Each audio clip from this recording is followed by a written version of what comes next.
Good evening, everyone, and I apologise from the outset for blinding everyone straight away. I've been living in spreadsheet land for the past few days, working on the metallicity of star systems and the distribution of metallicity across a protoplanetary disk, and indeed across an entire galactic disk.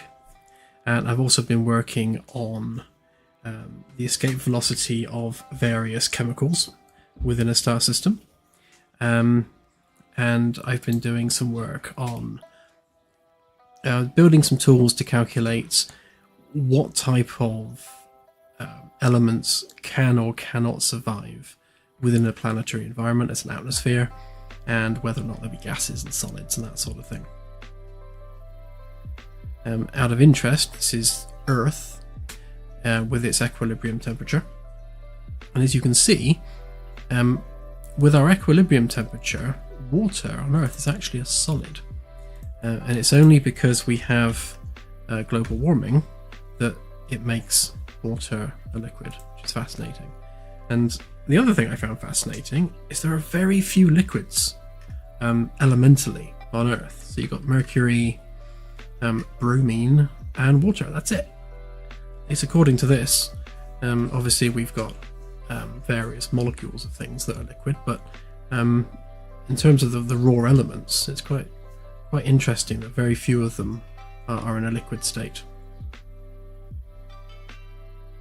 But the cool thing is, now that we have this, is we've got all the math now to be able to work out, based on a planet's mass and radius and equilibrium temperature, we now know which gases can be retained as an atmosphere, which will be lost, and what kind of fluids would exist on the planetary surface.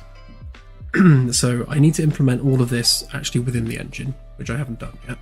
But this is great, because this is a big piece of the puzzle for really constructing detailed planetary environments, right down to the elemental composition of any liquids that might exist there. So with regards to metallicity, because doing doing this, it's kind of made me realise I need to take an ever so slight step backwards and actually work out the composition of the protoplanetary disk itself. Because it's all well and good knowing what elements will behave in what way, but we need to know what elements there will actually be. So on which sheet was it, this one? So this is the Sol system, and this is the fraction of each element as it exists. It's taken from the sun's photosphere, but that's a reasonable analogy for the protoplanetary disk. So we need to kind of know what these fractions are for every star. And this was kind of a new field of study for me.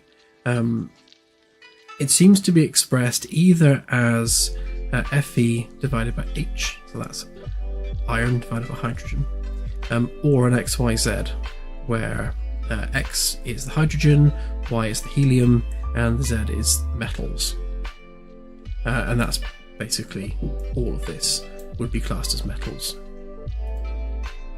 So using this, I favour this because it's easier to work with. I've been using this really handy graph that shows distribution of metallicity across the galactic disk with bandings for stellar age. And it's nice having that additional data point, so we know, given the age of a star system and given where it might be within the galactic disk, we know approximately what the metallicity of that star would be. There's an additional layer to this where O-class stars are going to have a different metallicity to M-class stars, and I believe with M-class being higher. But within those rails, we could get a reasonable value. And I've just been kind of experimenting with working out what the ranges of those values should be, based on kiloparsecs and ages of stellar system. So within the engine itself, this will take the form of some curves. I've really got into curves in Unreal Engine over the past few weeks. I've never used them before, really. I've never had a reason to. But doing the Galaxy system, I'm finding myself using curves more and more. So you can see here we've got the distribution range of metallicity, and that is based approximately on this graph. So we're taking the values as they are here. Obviously, this is in this is the iron to hydrogen ratio, which we then have to convert like so in order to turn that into the Z value, which is a fraction of metals within a star system. And that gives us this nice smooth curve. So I have a curve like this for each of the stellar age groups, and then we can use that to start to drive metallicity on the particular star itself, and then carry that across to what the ratios of metals versus volatiles will be for the protoplanetary disk.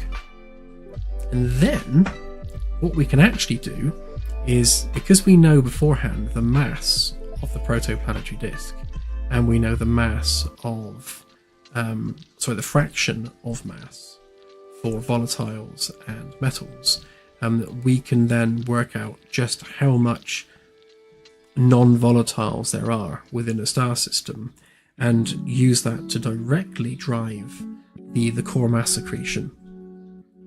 So when we are doing, where is it? This. So when we're doing our core mass accretion here, what we can do is we can clamp some of these values based on the amount of mass that there is, the amount of metallic mass there is within a star system, and that gives us a more realistic rocky base to start with, based on the metallicity of the star. Because what we also then have is we then have our gas envelope, which obviously is the X and the Y in that notation. So we can then use that to drive our gas envelope. So we're, rather than just saying, here's a mass budget, this is the mass budget for the protoplanetary disk, we can actually be slightly more granular than that and say, right, you've got this much metals, you've got this much hydrogen, you've got this much helium. And we construct the system accordingly based on the actual amount of raw elemental matter we have in that disk, which net result is far more accurate star systems and far more sort of organic and true to life star systems. So we're kind of dialing that realism up as far as we possibly can. So on that note, now that we have our curves that I made earlier, we need to start implementing that in code. So we're going to have to do it at the stellar level. I need to look at whether some of these can be combined into, so rather than treating each star separately the way we do here, because we're doing the same thing for each star, some of that might be able to just be just a single function that we plumb in some different values, but have a look, because we do have to use some ranges that are unique to this stellar class.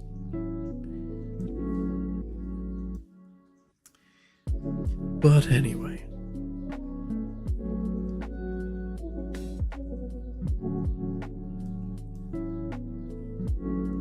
right, so we're calculating the age here before, or rather after the system mass. So, right, so we need to change the order of a couple of things here.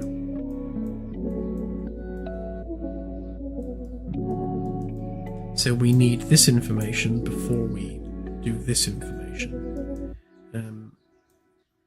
So if we, those are all kind of connected together. So if we pop this, oops, here.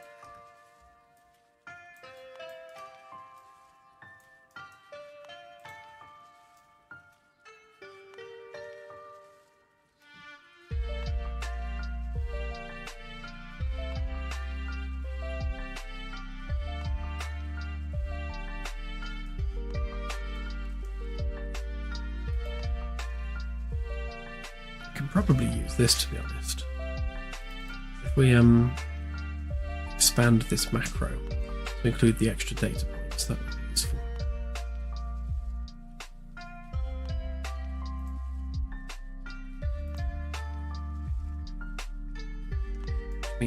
Means we need some more of these curve variables.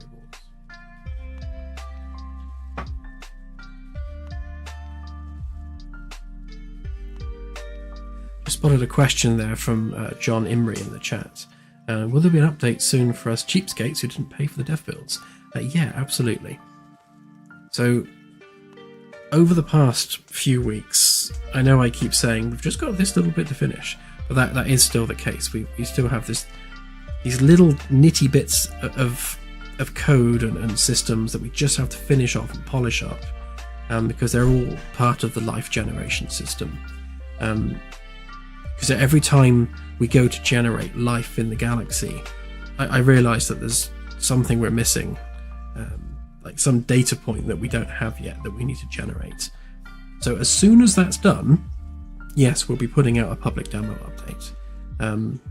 So I just have to beg of your patience while we work through all the extra little bits that we keep having to add to the system.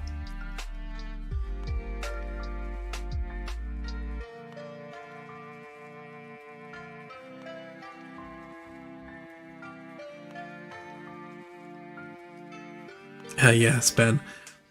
Actually, Claire was so angry she almost threw her computer through the window.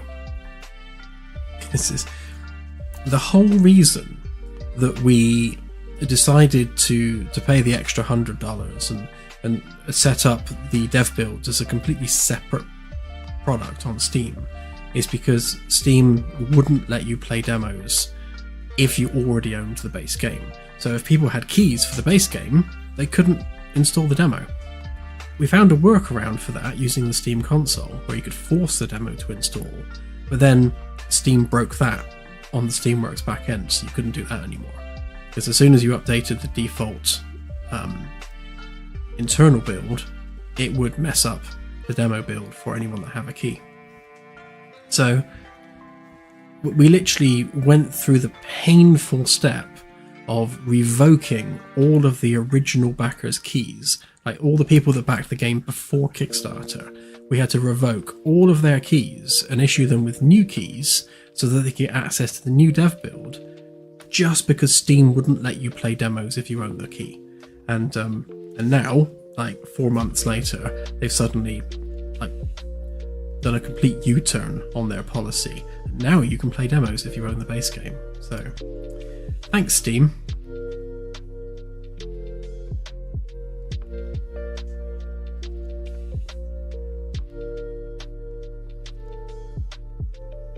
Yeah, that's like trolling over 9,000 on Steam's part there.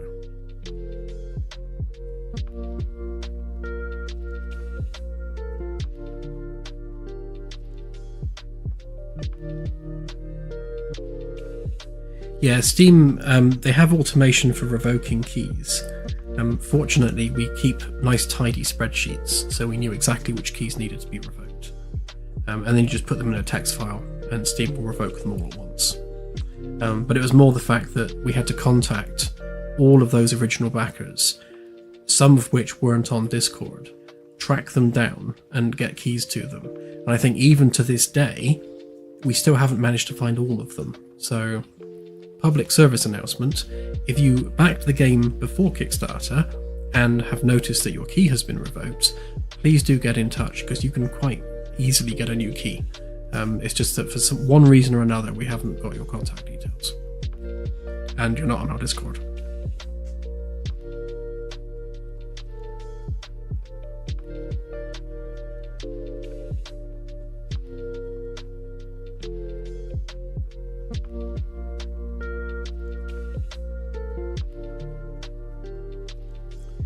The Magellan itself, I haven't done any modelling work for about 2 weeks, I think. Roughly about 2 weeks. I've been purely doing all of this galaxy and planetary system stuff.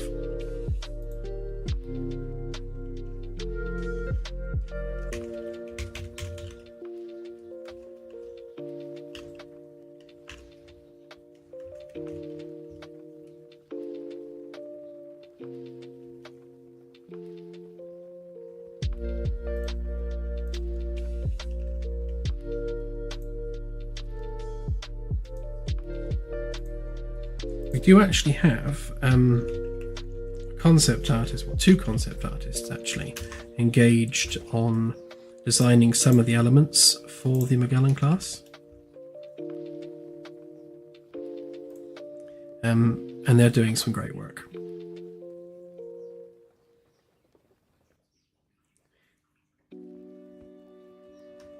Shall I give you a sneak peek? Hang on.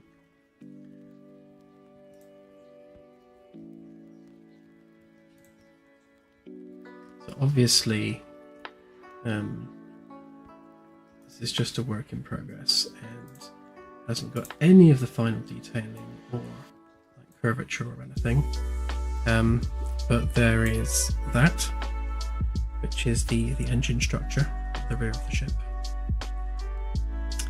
and looking at that from another angle,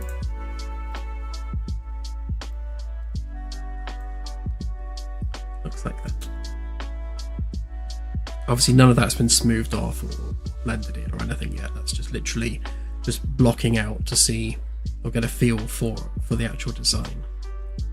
But you might be interested to know that the person that's doing this concept for us actually built pretty much from scratch, I think 5 of the ships in Star Citizen.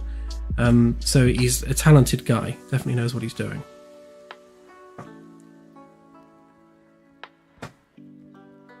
Obviously we can't afford to pay him to build an entire ship like he does with Star Citizen, but we can pay him to design bits of it.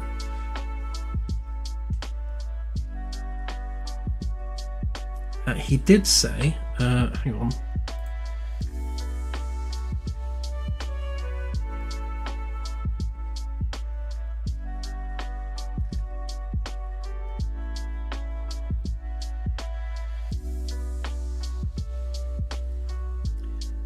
He did the Arastra class.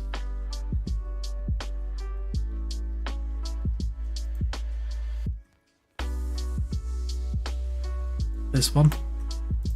So he designed this ship in Star Citizen, and apparently he did not just the outside, but he did all the interiors as well.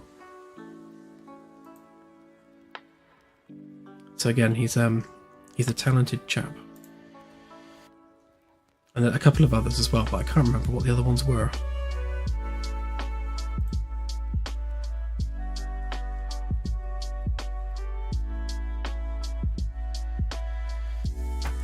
Yeah, ballpark figure,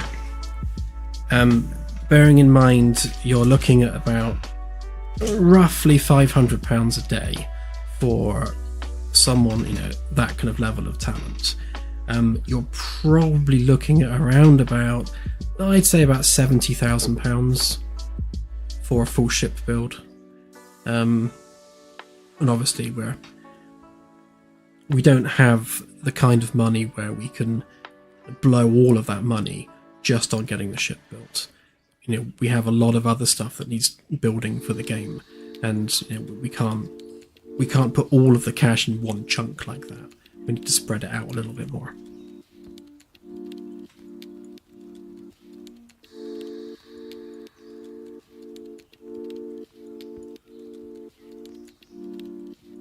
Yes, I will be doing... Well, initially, I will be doing most of the modelling. We've just engaged him to do the concept work. So he'll do some overpainting, give us like a finished concept art for mostly the back of the ship, and then either I will do the modelling on that, or we might bring in a third-party modeller to do some of it, depending on how much time I've got.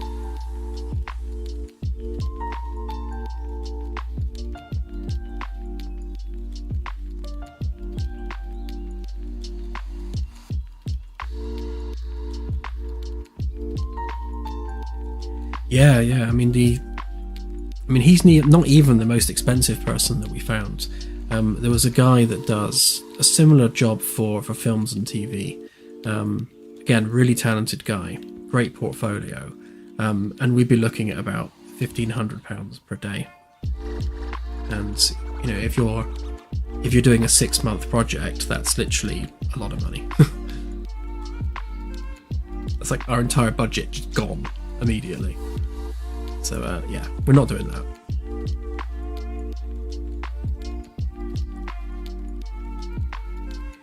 The shed, actually, it's funny you should mention the shed, because we spent today tearing down an old shed, which is kind of in the way of access to our back garden, which was great in like 25 degrees temperatures. I can't remember how hot it was today, but it was hot.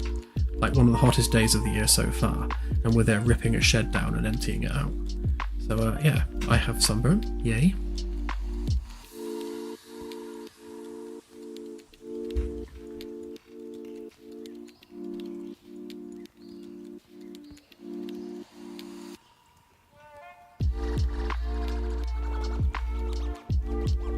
Yeah, it's a simple fact that good people cost money.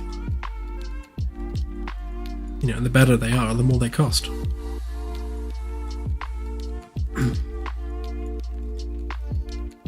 I admit I wasn't quite prepared for just how much money they cost. I'm always surprised by how much things cost these days. But yeah, I mean, you can see why some of these people are able to charge that kind of money, because they are very good at what they do. And you have to pay for that talent. It's just the way it is.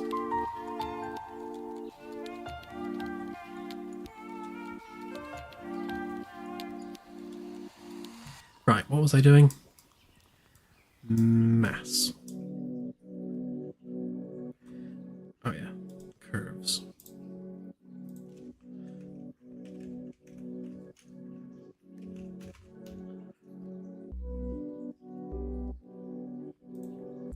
Right, so you already have the right one. You use that one. And you use this one.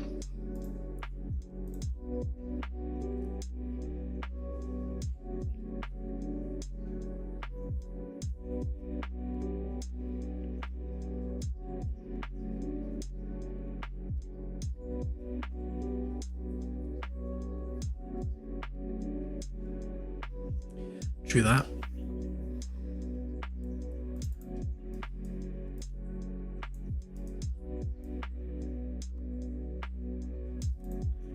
It would be lovely to be able to find people that are that talented and say, right, we need a ship that is this class, this many decks, this is its role, it needs this many rooms. Here's $100,000. Come back when you've done it. It'd be lovely to have the funding to be able to do that, but we don't, so we can't.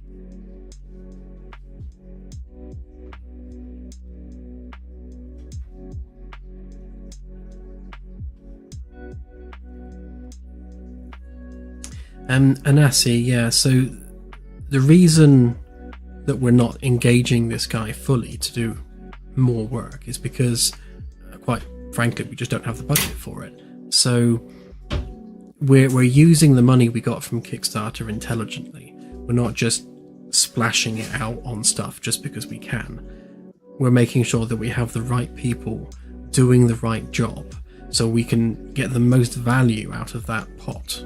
The most value that we can.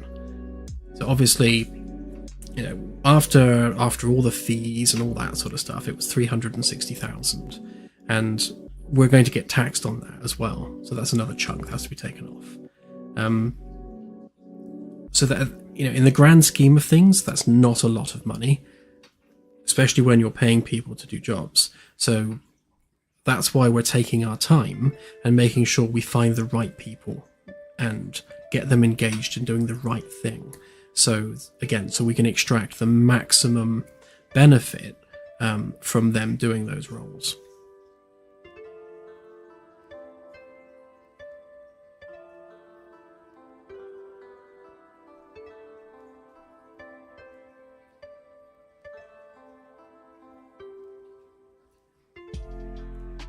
Now, sadly, Kickstarter income is taxable.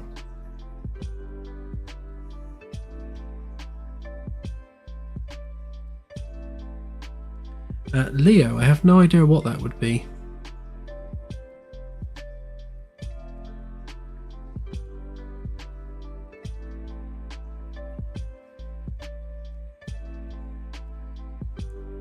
Thanks, Dave. I don't know if you're on the stream or not, but thank you anyway.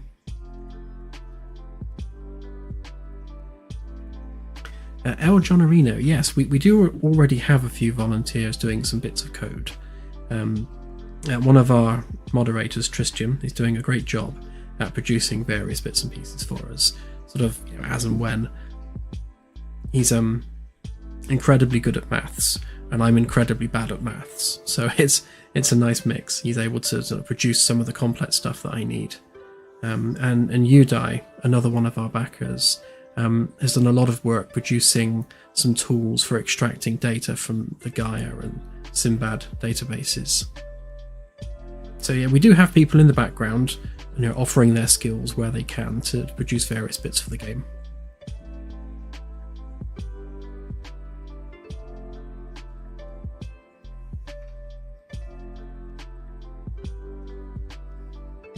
And of course, Scotty, who I've just seen in the stream, who is our QA guy.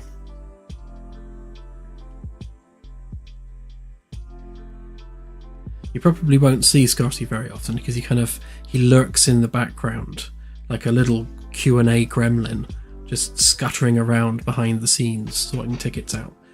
But it means that we don't have to think about the bug tickets because Scotty takes care of that for us.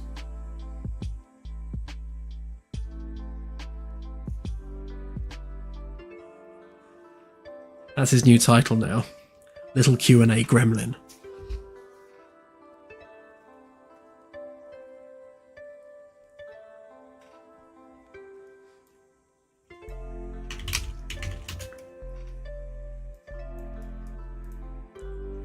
Right, so what ranges are we dealing with here? So this one...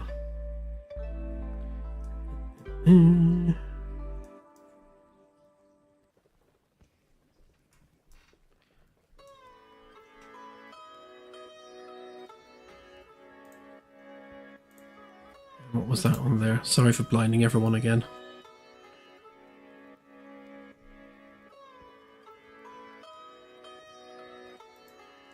Alright, we will do it from 0. So, from 0 to 12, we want to go from...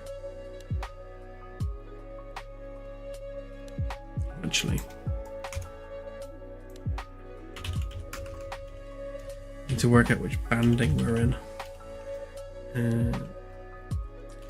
Range. There we go, that's what I wanted. So if it's in 0 to 4, use that.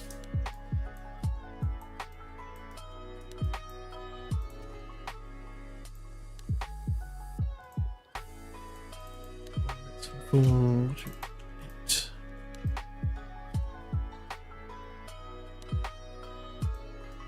That.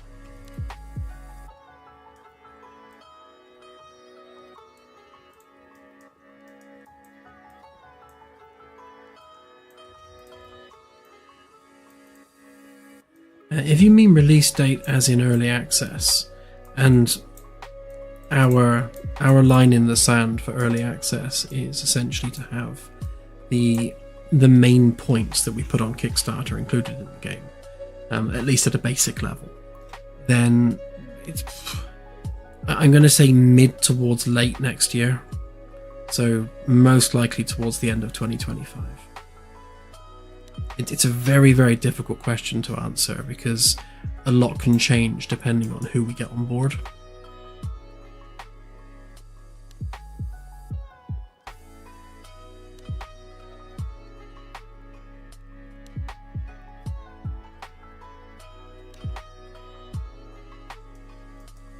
Yeah, so the work right now is about getting the core systems kind of done and working the way we want them to work.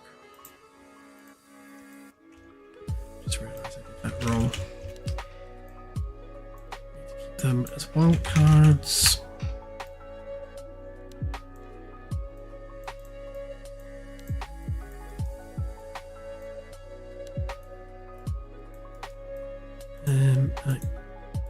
I'm also going to need actually the 3 floats.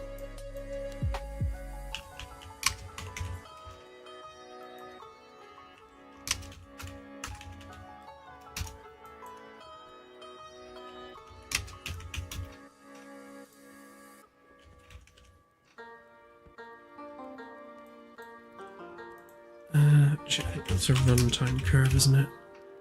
Runtime float curve.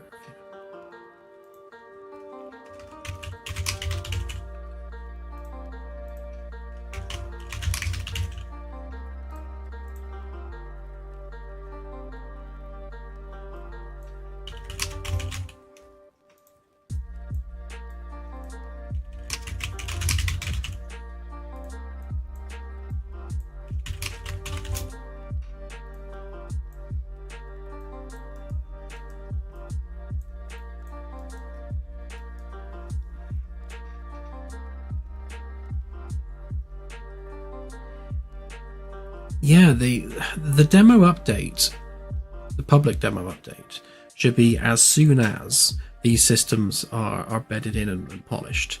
So again, it's difficult to say exactly when, because as the weeks go on, different things crop up that need to be added. As I say, as we're generating the life, we keep finding new things that we need in support of generating that life. So once the life is being generated, and we're happy with how it's being generated, then the last job really is just to polish that off on the UI, and then that's it. The build can go out publicly.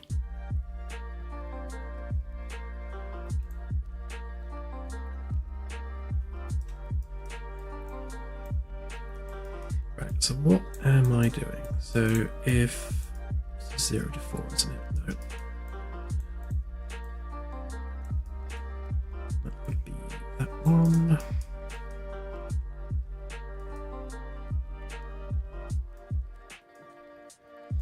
Actually, it would probably make more sense to do it the other way around.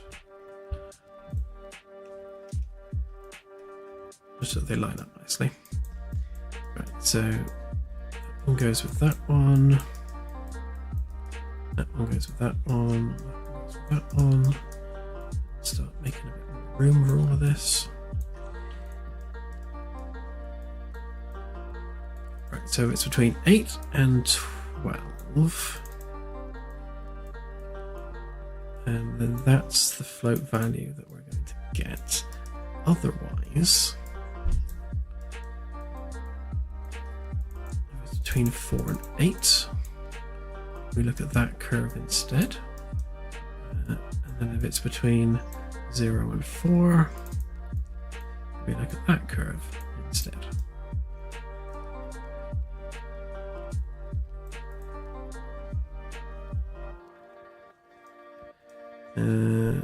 To be honest, I may as well just stick that in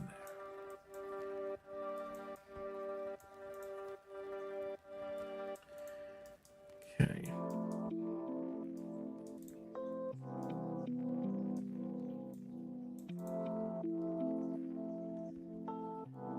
So we're basically just checking the age brackets for the age of the star. And then depending on the age of the star within these brackets, we query the relevant float curve. And that gives us our value for the metallicity of that star. But we also want to add some variability to that, because the curves that I've drawn are the center points of the range, because there's a standard deviation there which we need to take into account. So we need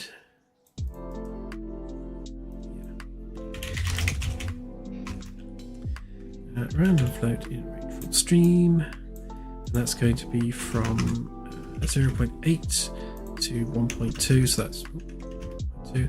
So that's plus or minus 20%. So we've got a 20% above and below band of values, which tracks with this. So we've got this range of values, sort of within a range. So that should finally give us the exact stellar metallicity, which we need to make a variable for.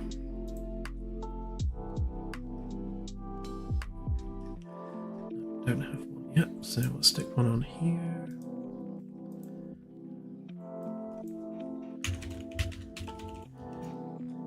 Star metallicity, which is another data point,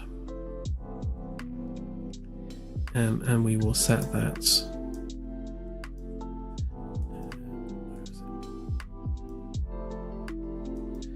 Calculate there. So we'll need to add that as an output on here.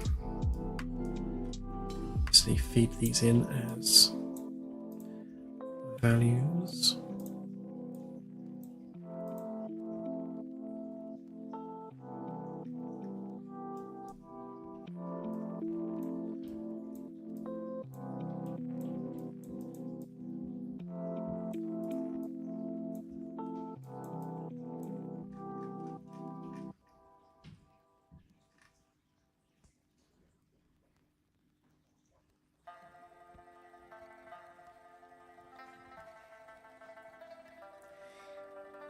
The reason everyone has the same galaxy is because the galaxy is all driven by the same seed system.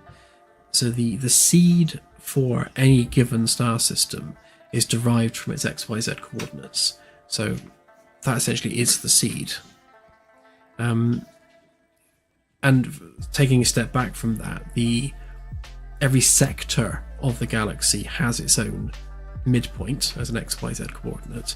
So that midpoint of every sector, again, is the seed for that sector. So because we're basing the seeds on the coordinates rather than just some arbitrary number, it means that everyone has the same seed, and then, of course, everyone has the same galaxy. Same seed, same random results. Such is the beauty of random streams.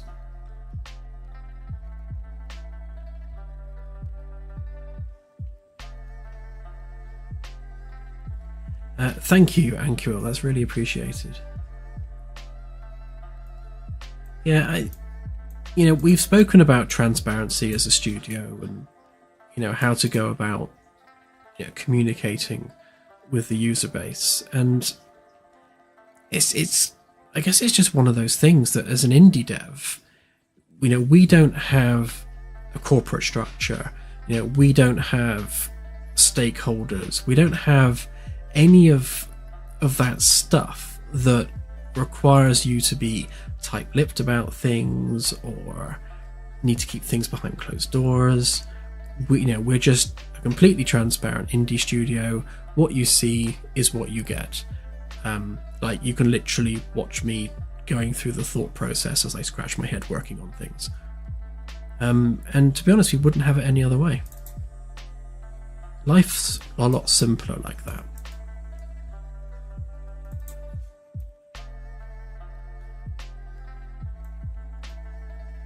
Although when it comes to the actual expansions, the single player story modes we do, we will be a little bit more tight-lipped about those, for the simple reason is we want to preserve the surprise.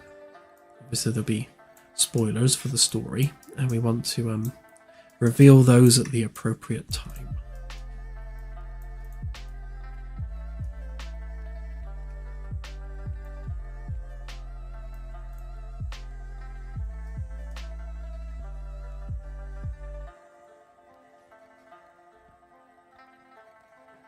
Yeah, everyone having the same galaxy was an important point for me, because, coming from an Elite Dangerous background, I love the community building that goes on with things like the Distant Worlds expedition, or people just mapping the galaxy collectively.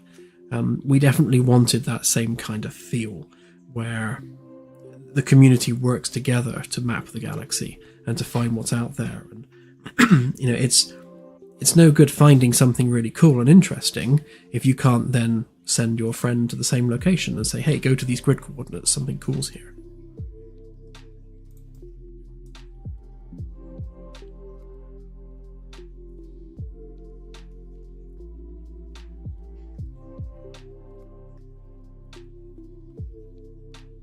Yeah, I'm very excited about community mapping projects.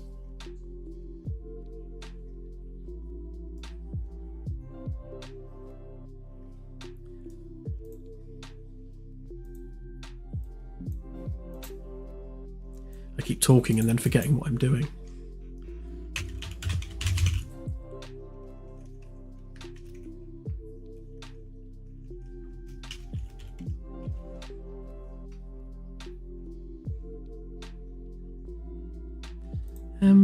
Actually,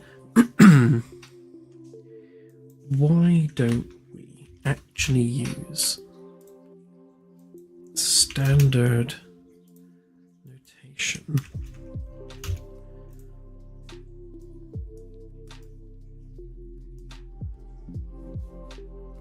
And we'll do the mass within bandings.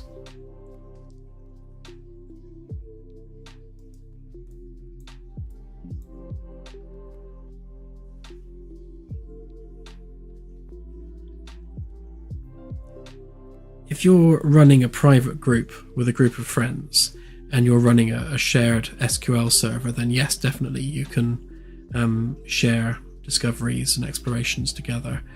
For the wider community, there would have to be some kind of third-party tool. We'll make sure that the game outputs all the data that's needed, but a third-party tool will be needed to collate that data.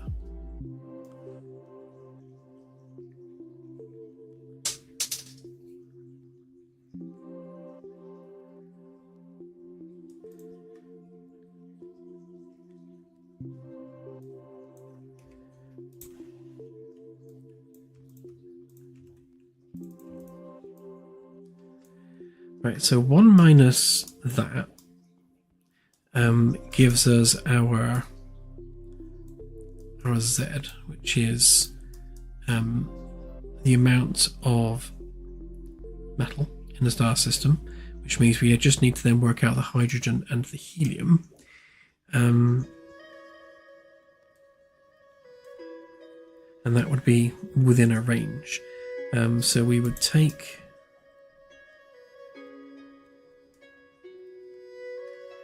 to be careful with hitting this random stream, because every time you hit it, it redoes the random.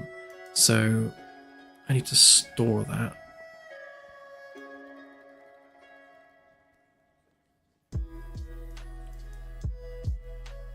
You know what? I'm going to make this a function rather than a macro, because I need local variables.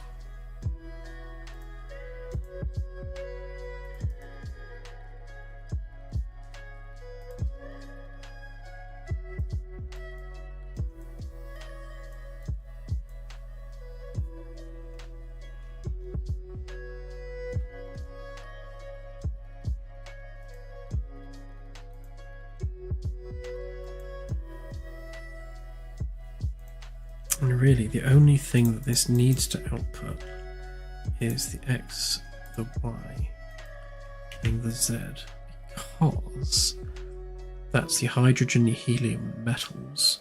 And if we store them separately, we'll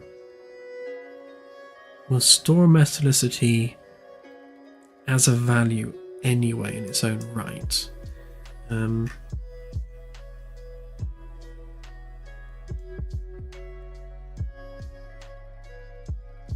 Yeah, so then we need to split that mass into the various regions. So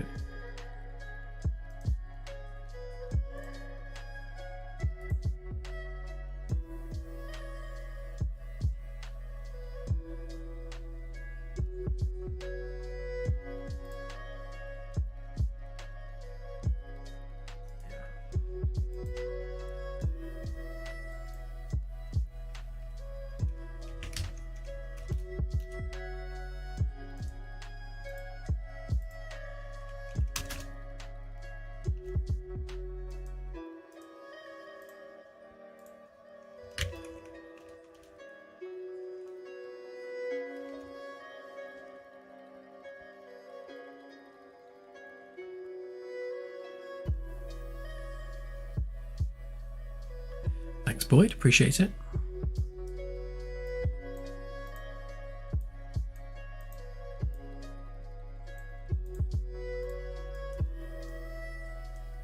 Right, so we no longer have an overall system mass.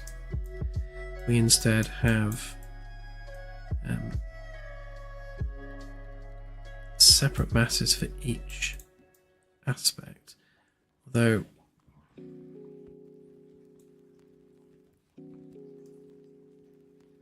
that has got me thinking, because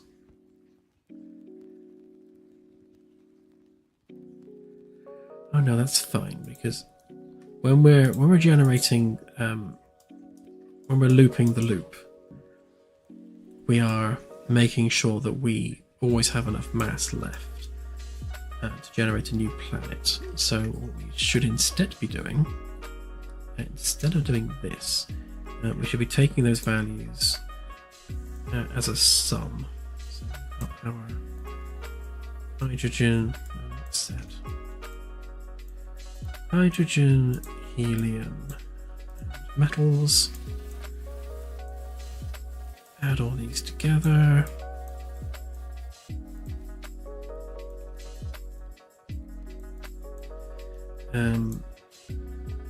Right, and we'll use that instead, because we're going to essentially use up all of the metals here, and then the hydrogen and the helium will get used up here with the gas giants.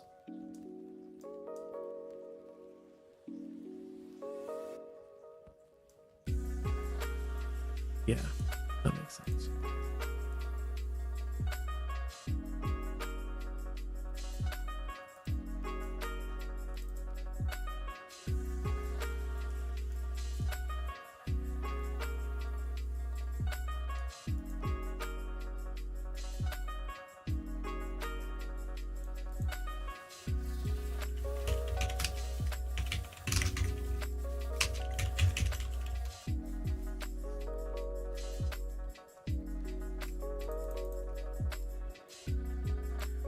So we don't need those there.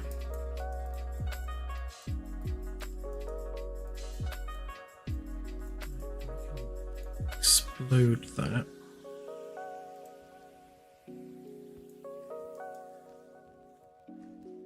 So rather than having them there, to recreate those as local variables in here.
Right, so we got 8 to 12, 4 to 8, 0 to 4, which gives us our value.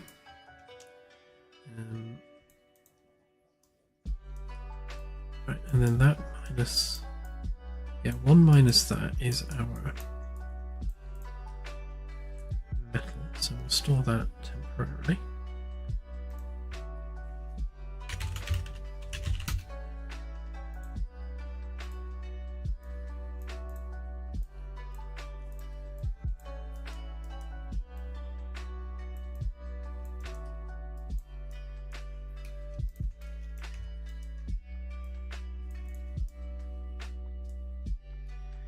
Okay, and then we need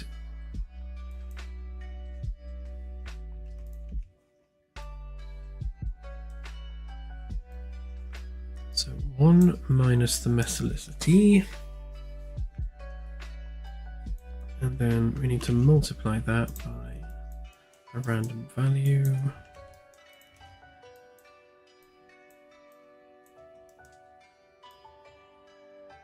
And this is essentially our hydrogen amount.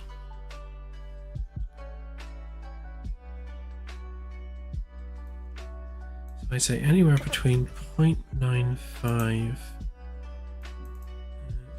0.8, 0.95.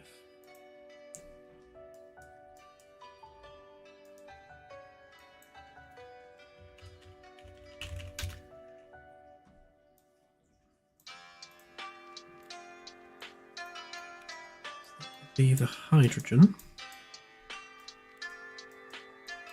and then the helium should be a simple case of 1 minus that plus that.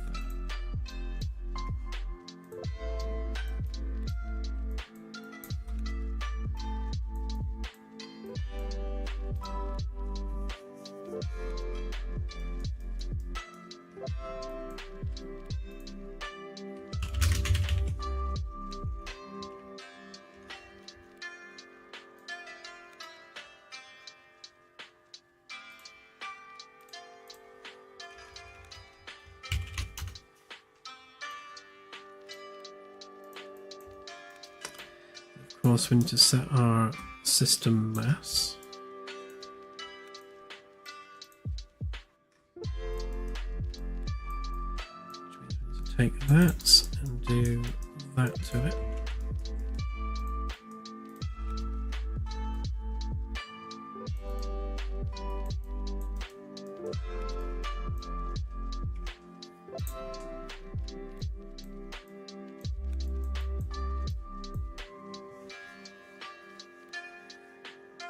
Okay, so if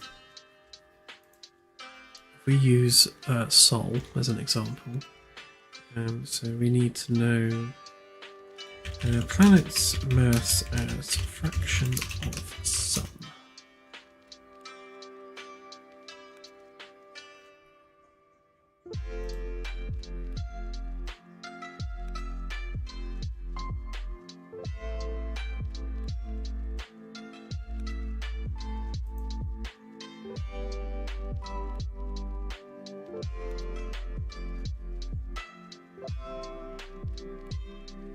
Okay, so the Sun is 99.86% of the mass of the solar system.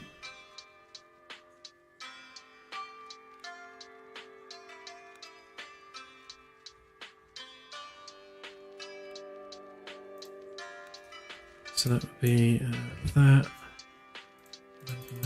that.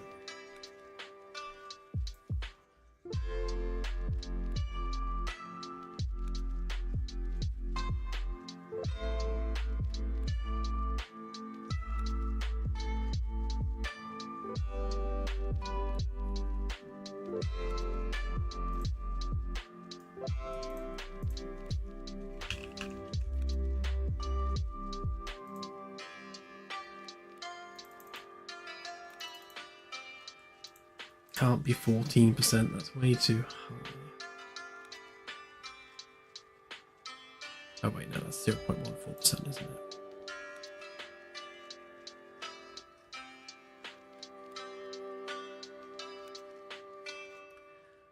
Where is my macro?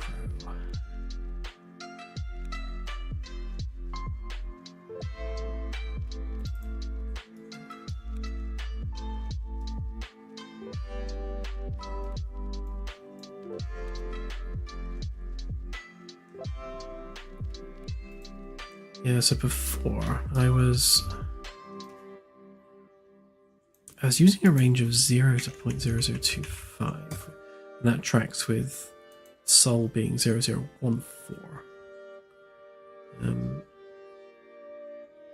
So that's anything from no mass at all, so like there literally isn't any mass left over. That's probably not quite accurate. 0.0025. So let's go with 0.0001.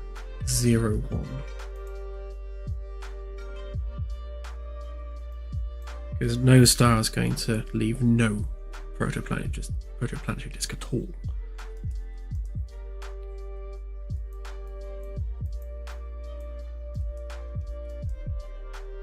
Let's tighten this up a little bit.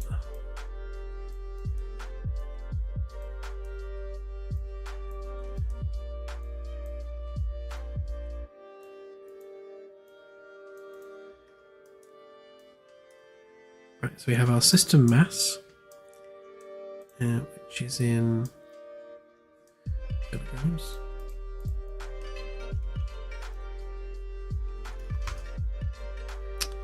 Oh, of course, it's already there. Put total mass instead.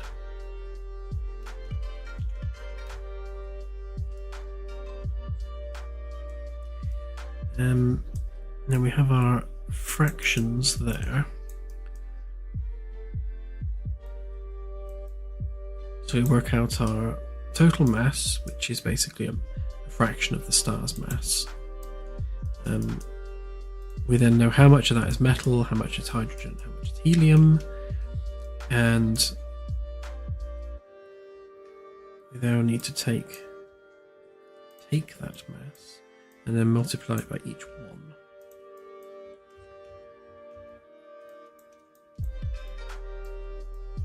That should give us our magic numbers.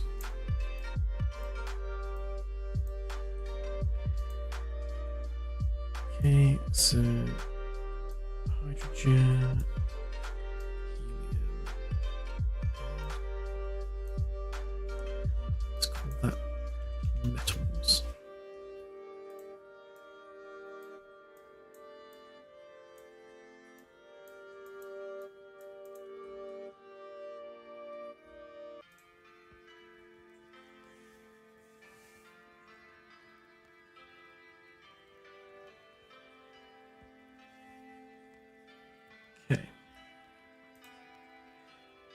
Yeah, I think it's possible that a system could generate more than one Earth analog.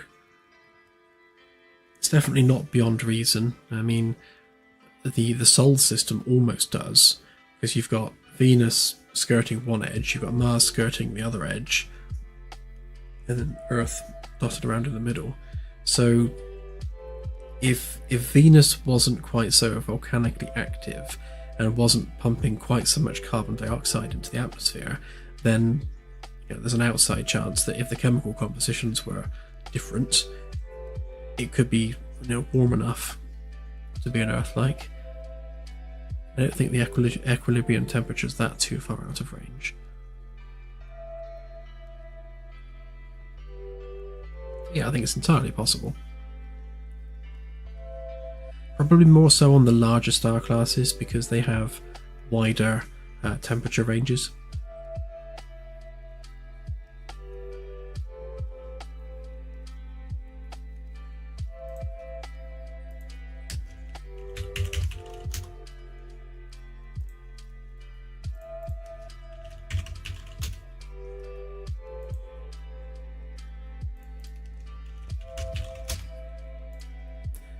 Just renaming these so that I don't get confused further down the line. Future Dan will thank me.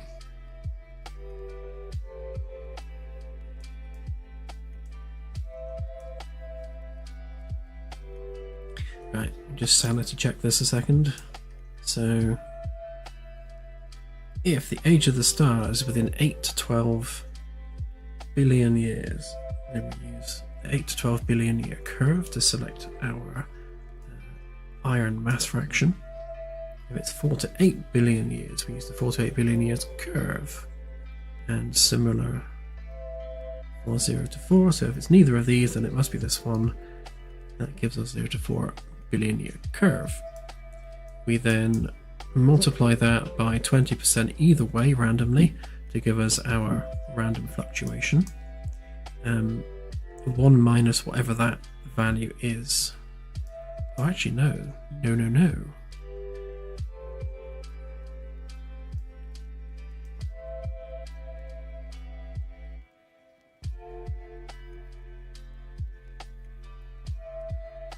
It's the remainder of that, isn't it?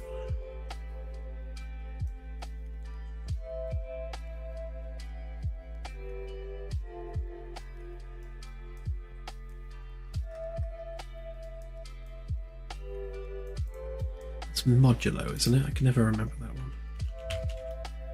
Modulo.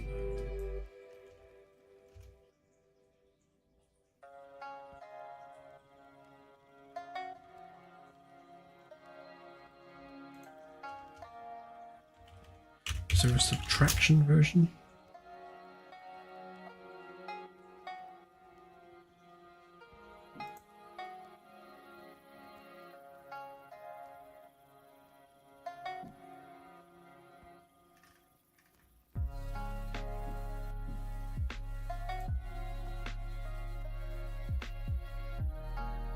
Yeah, a modulo is the remainder of a division, but I want the remainder of subtraction. Is that even a thing?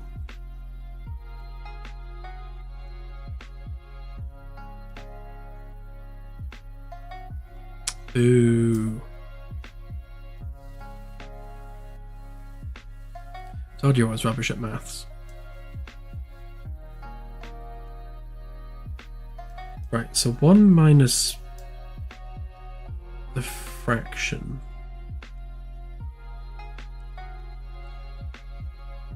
So we need the inverse of that, don't we? Actually, no, we don't even need that at all, do we? Don't need to do the 1 minus because we've already got the fraction.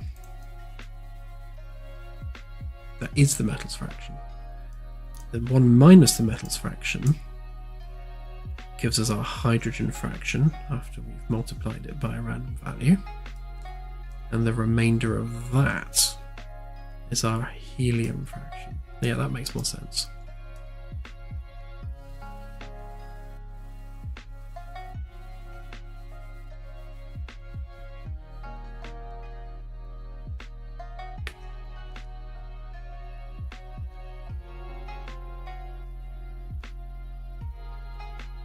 Yeah, you're right. It was just me not thinking straight, that's all.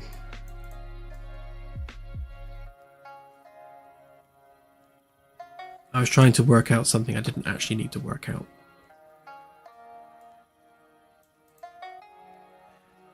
Yeah, so that's the metals fraction, that's the hydrogen, that's the helium, that's 1 minus that, which gives us that, that's that plus that, which gives us that. Yeah, so that should be it done. So that gives us our XYZ fraction. I'm going to make a note on each of these what they actually are. I probably wouldn't forget, but I'll put it in there just for completion's sake.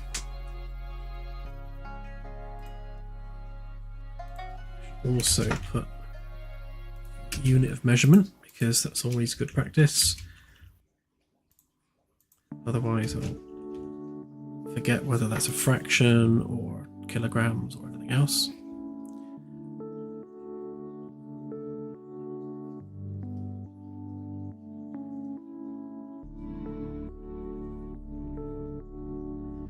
Yeah, then we just multiply the total mass by each of those fractions, and that gives us our value in kilograms. Okay, I think that's it.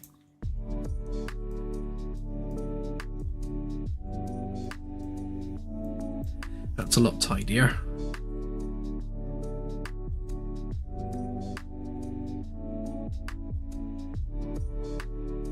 Hey Christopher, right now I am working on splitting the protoplanetary disk mass into 3 chunks of mass. We've got the mass which is used for the rocky stuff, the metals, and the mass that's used for the hydrogen and the helium. In fairness, I could probably combine the hydrogen and helium in just the volatiles, but I can do them separately, so I may as well do them separately. Right now this is O class, but it will be true for all of them. Right, so we want hydrogen first, then helium, and then metals.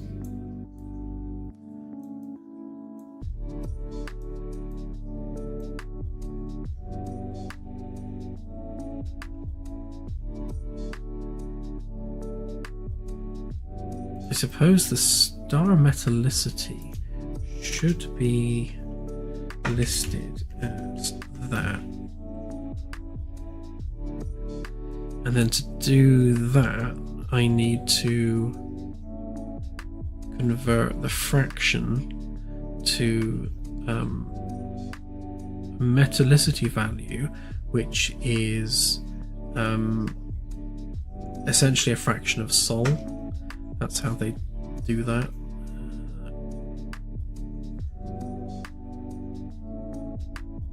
It's a dex value. I had to look at what dex means today. So it's like a binary exponent or digital exponent, something like that.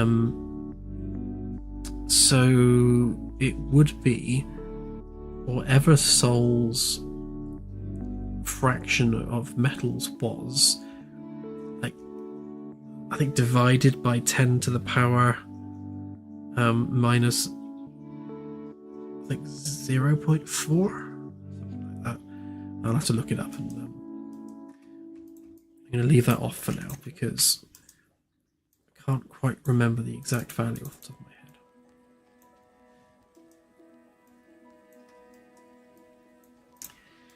Right.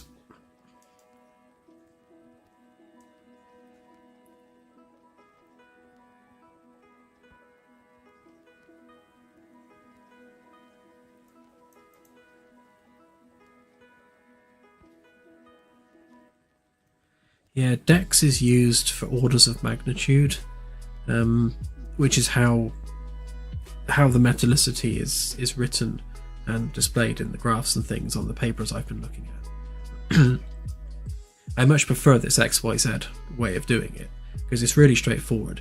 You can see exactly how much hydrogen, exactly how much helium, and exactly how much metals as a fraction of whatever the star's mass is. Nice and straightforward. I like it when things are simple.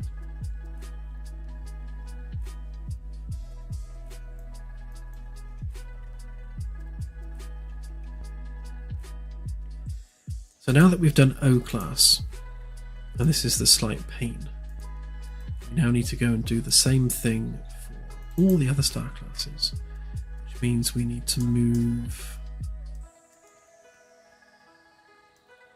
or rather we need to get rid of that and that, pop that in there instead.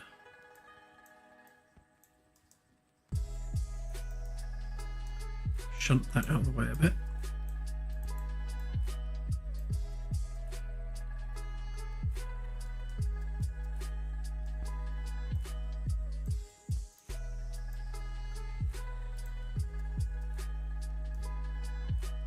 And then we need to, of course,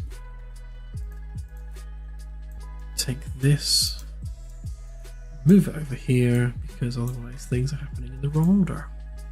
And then we'll be using the stellar age before we've decided what it is. and that's not useful for anyone.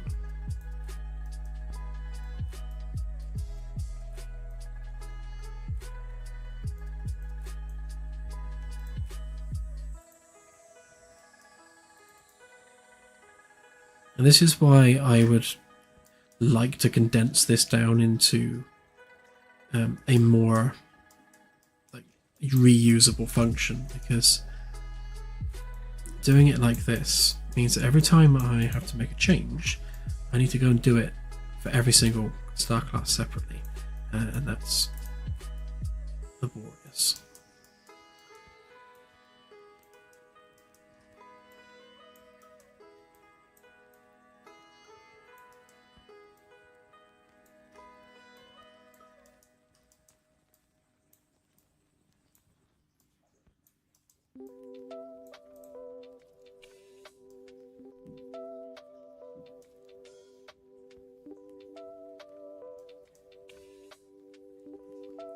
Yeah, see, I would make it a function, or just a macro would probably do it. But the problem is the random stream has different values on each one, as does some of these clamped ranges. Like most of the rest of it is generic, but things like this, I suppose I could. Of course, yeah, we've got the subclass definition as well that has to happen, and I'm pretty sure that uses, yeah, see, that uses all of the values for A-class stars specifically, so it's very much A-class specific.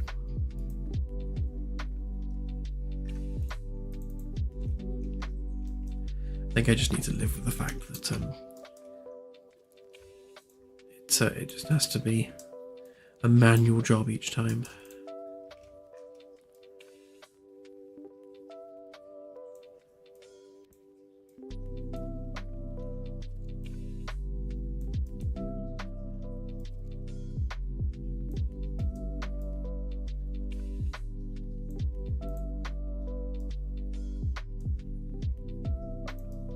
Just making sure I'm not using stellar mass anywhere else.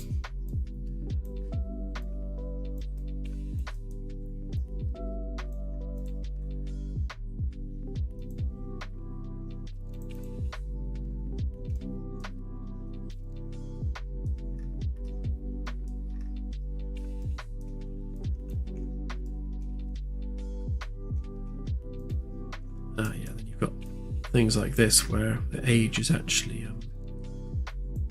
linked to the region of the galaxy that you're in.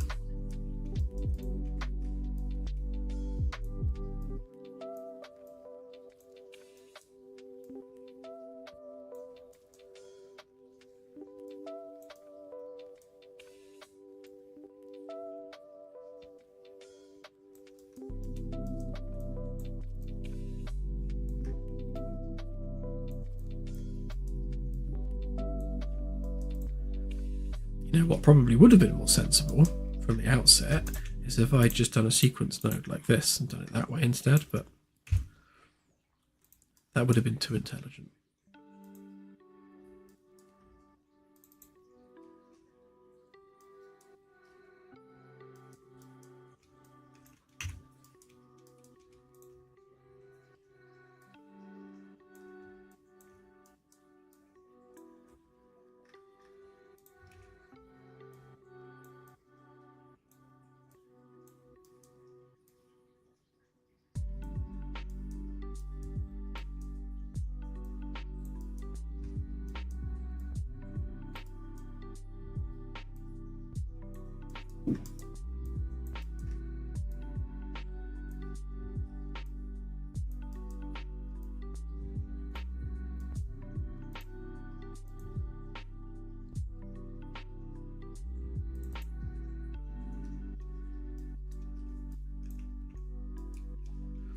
The work I'm doing right now relates to the chemical composition of a star system.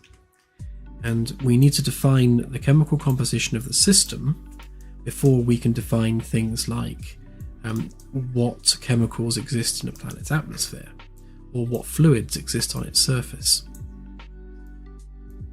Because we first have to calculate what fluids and chemicals exist within that system generally, based on its metallicity, etc.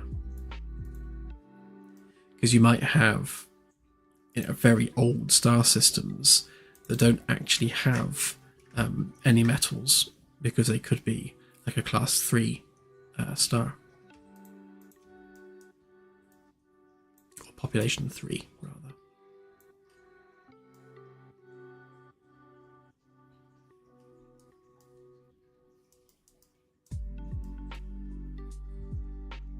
Oh, I clicked into the wrong one, I think.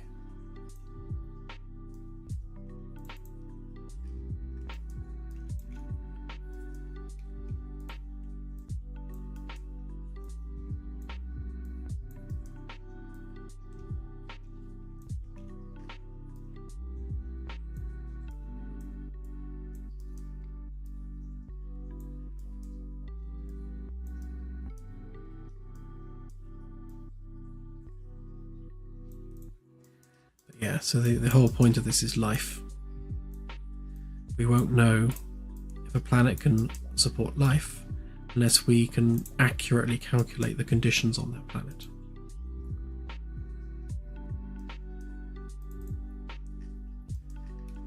Yeah, new elements is an interesting one. Obviously we know what's on the periodic table, and we know what the theoretical additions to that periodic table are. I think it's probably more in line that we'll find new molecules rather than new elements, but you never know.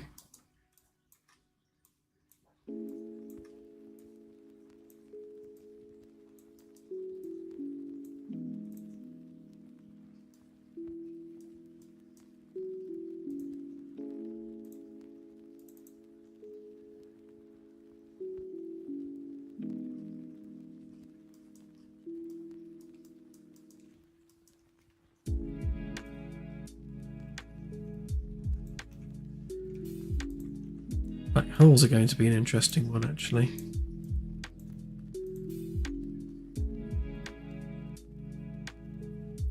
Because, although yes, they are a star system, they are not at the same time.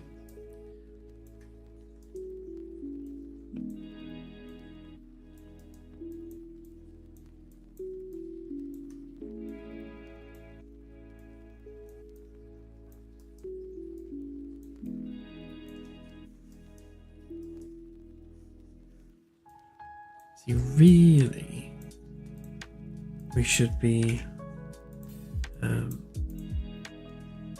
reducing the values of all of these.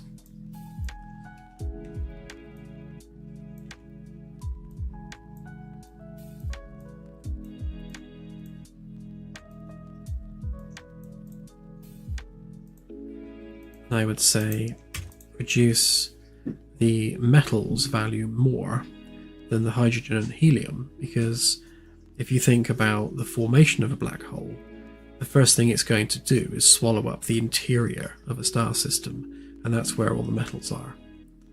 So it makes sense to remove the metals from the mass more than the hydrogen and the helium. Which means the planets you'll actually get forming around black holes will be predominantly gas giants, or just leftover rocky bodies.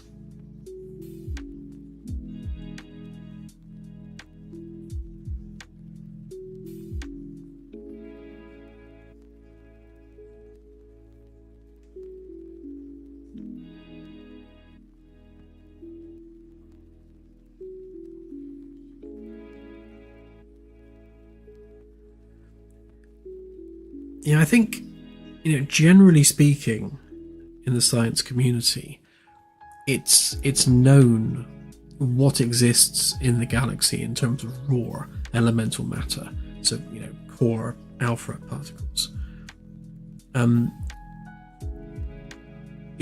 Isotopes and things are probably where the interesting values are going to be. So, you know, we might find a new and unique isotope of carbon which does something cool that we hadn't expected. I think that's probably the way we'll go down, or the road we'll go down. I can't remember what it... Bob Lazar of Area 51 fame refers to an element on a periodic table that apparently was found in crashed UFOs. And I can't remember what it was, but I think we'll probably include that as an Easter egg. That could be quite fun, especially as we're adding greys to the game. Oh, that was it. Yeah, element 115. So we'll probably have it so that on the greys system, if you find one of their ships or anything, element 115 will be, part of that when you're scanning it, which would be kind of cool.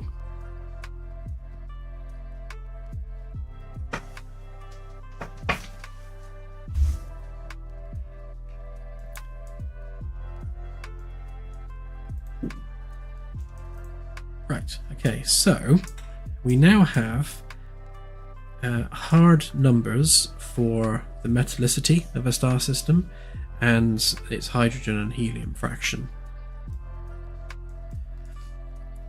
So actually, you know what? I'm not actually going to do that. Just going to go on the metals only, because again we're doing core mass accretion. Really, it's only the metals that we care about. So the mass that we have here is deducted from the mass of metals within the system, and that does mean we need to put a clamp on the core mass accretion, which I suppose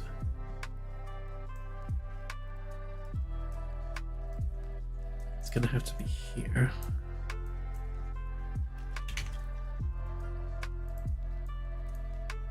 So it means that the mass of the core of the planet can never exceed that value.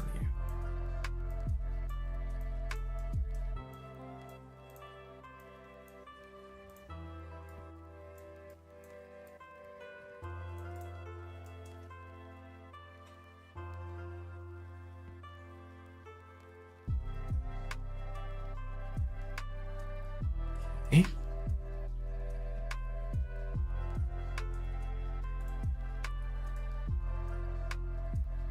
So now that we've done that, we need to make sure that we're deducting that mass from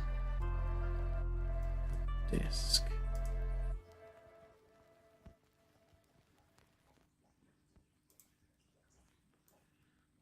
This just got more complicated. So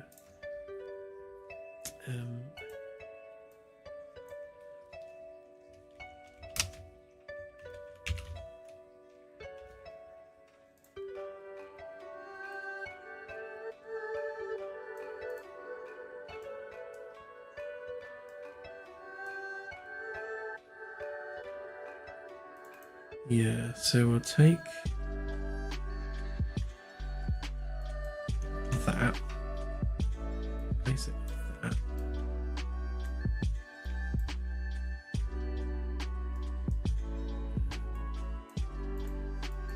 get rid of that, replace it with that.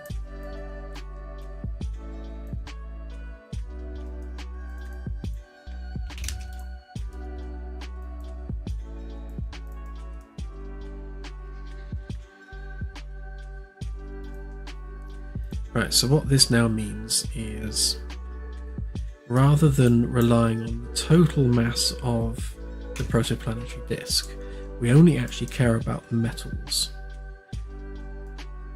Again, that's anything that's not hydrogen or helium, because that's what we're using to construct planetary cores.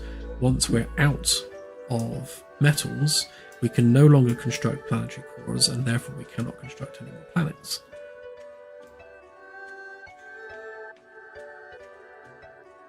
Okay, and now we need to do a similar thing with gas giants and terrestrial worlds, whereby we don't need that there anymore. Pop that back in there.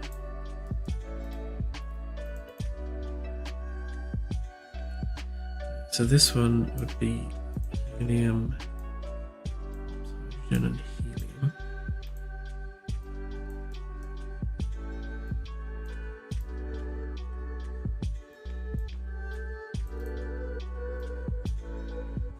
Right, we'll have to do these separately.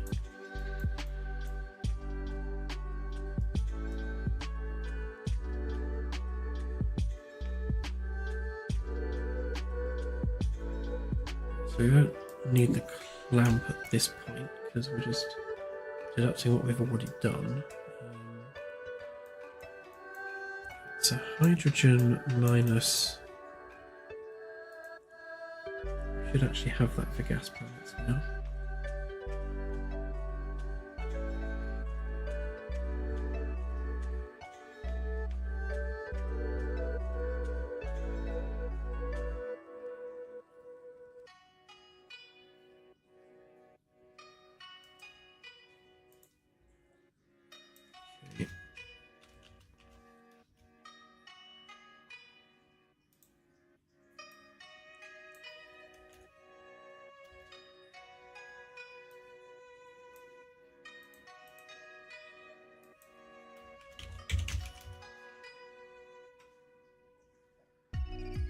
Right, so we need to convert that into some actual mass in kilograms. And then it's that we're going to remove from that.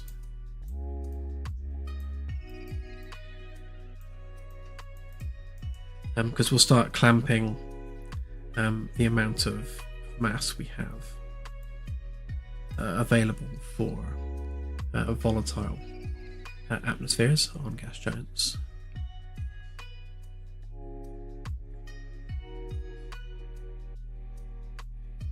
So we know how much hydrogen we have and how much helium we have in the system. So we just need to make sure that when we're deducting that from gas giants, we stick to a roughly similar ratio of hydrogen to helium. Otherwise you'll run out of one before the other, and then you'll get some weird planets which are just all helium.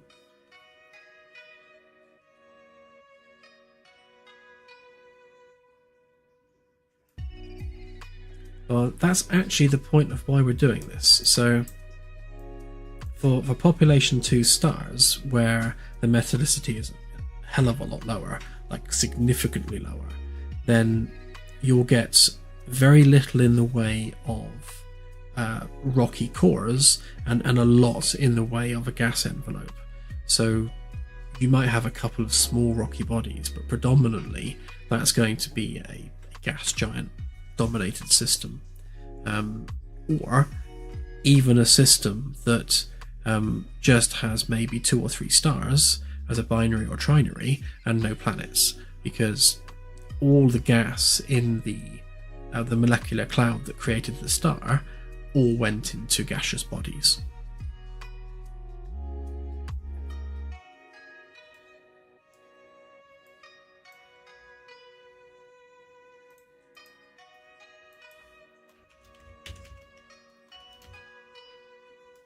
And of course you have the ultimate extreme, which is the population of 3 stars, which have practically no metals at all. So they shouldn't have anything other than stars and very star-like gas giants. Probably more in the lines of like brown dwarfs.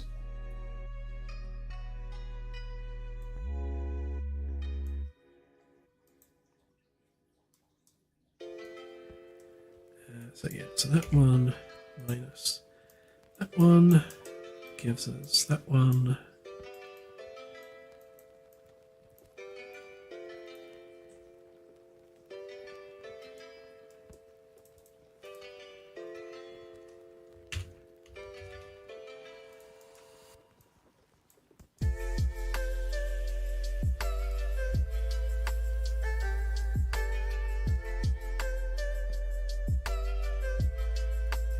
It's all nice and straightforward.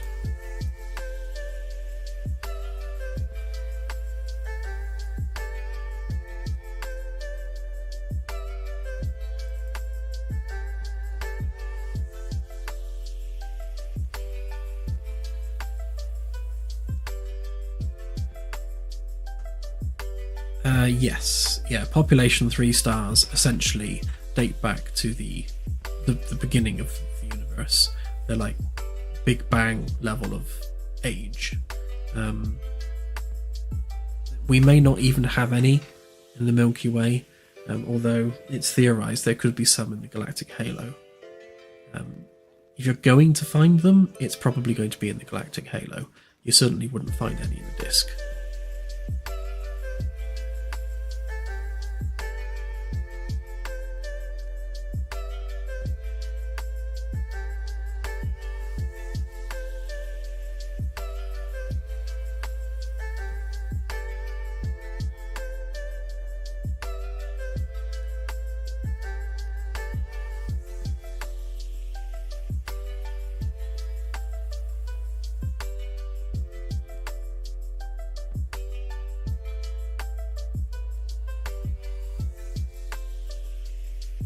Just thinking, when we do our runaway gas accretion,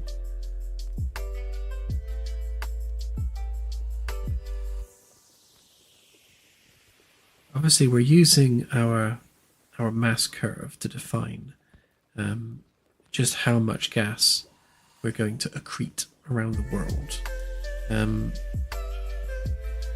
So we're not defining what those gases are. Though I suppose at this point, we don't really need to.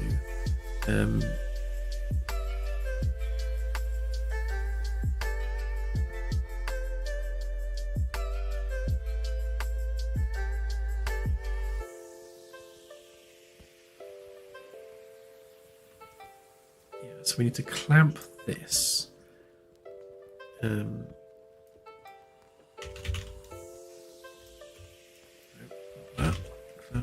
That. And this really has to be that plus that.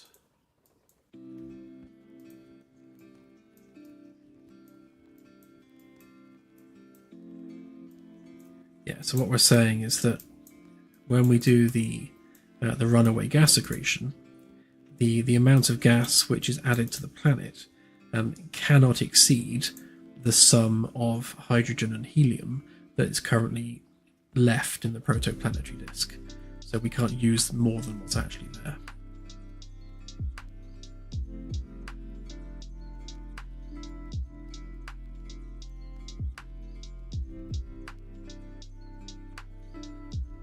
Right, and then when we do the composition,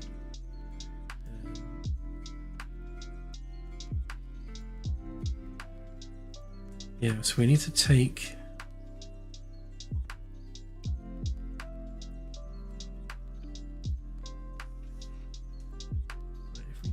that,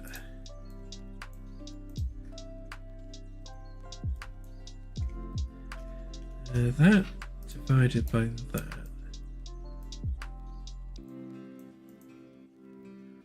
that should give us our percentage.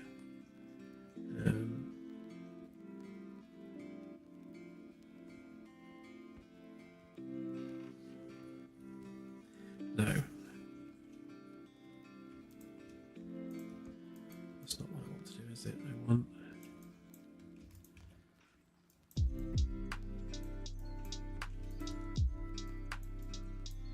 Yeah, I want to know what percentage of the total mass is the hydrogen.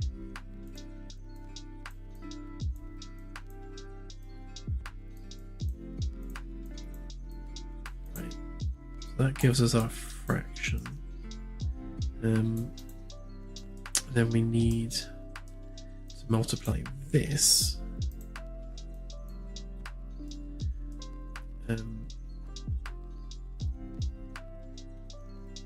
by the random stream.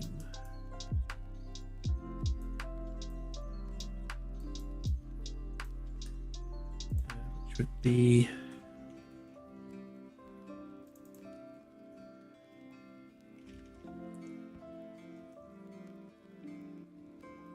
Yeah, I guess 20% either way. I'll do that as a test. Yeah, so the fraction that is hydrogen would be that. Now we don't need to work it out again because now we know our hydrogen, we just know that the rest needs to be helium.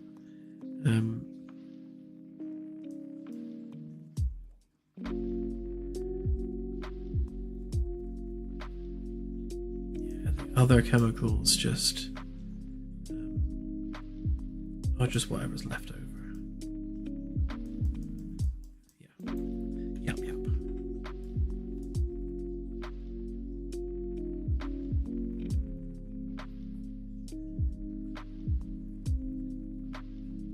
So we got the amount of hydrogen in the system divided by that plus helium gives us our fraction of hydrogen.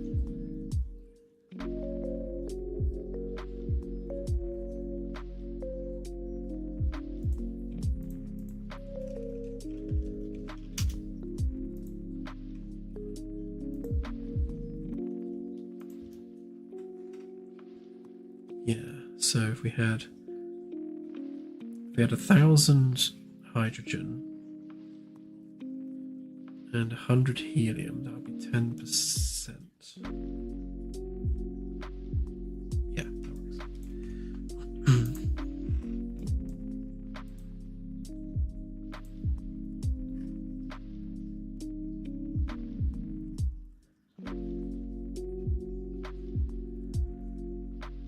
Yes.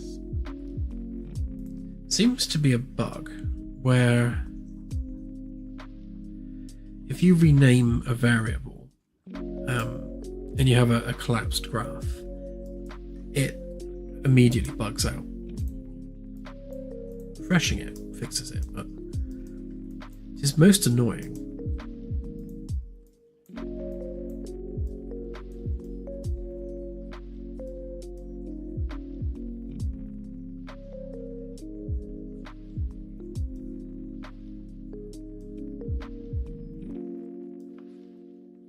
Zelaf, yes, you are correct, and there was reason for this, and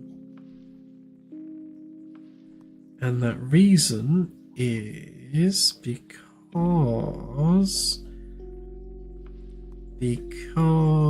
the source data told me to. Yeah, because the curve values, because originally it is a percentage, because when I set up the curve, it's based on some percentages that I'd found for gas giant atmosphere compositions, and I neglected to convert the percentages into fractions, which is what I now of course need to do, because we're now working out a fraction.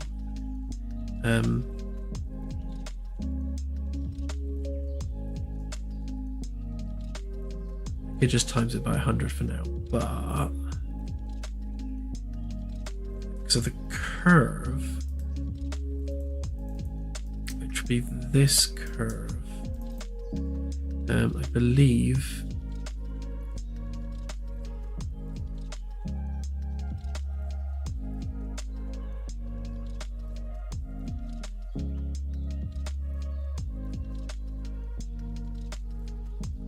okay. Oh right, yes. This is how many Earths worth of mass there is, so that's not the one we want.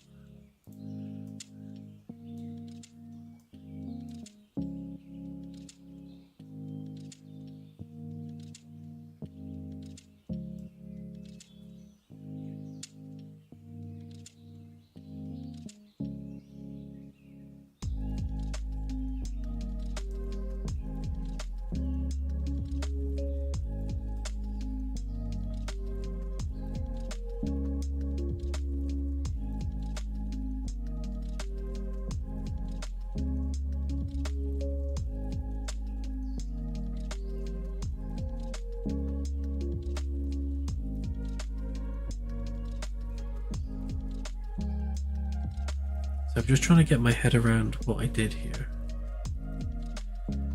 Right, so our base unit of measurement here is how many Earths, how many Earth masses. So we got from 10 to 20 Earth masses, which is our gas giant range. And then to do the gas envelope, we are measuring that in Earth masses. So really that's not actually a fraction, that's Earth masses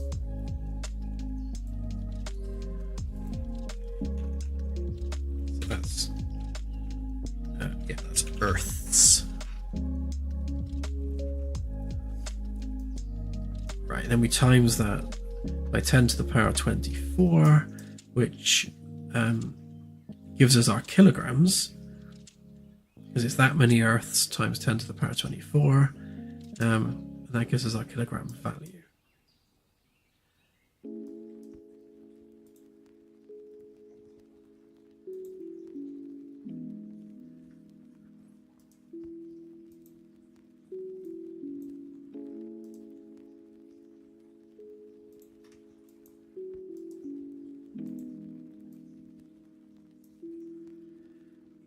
I think these need to be,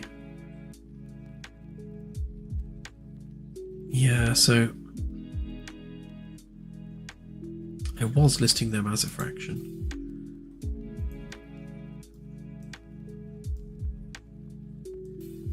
So total mass is definitely, the unit of measurement is Earths, and then the mass in kilograms, which we used to do stuff with.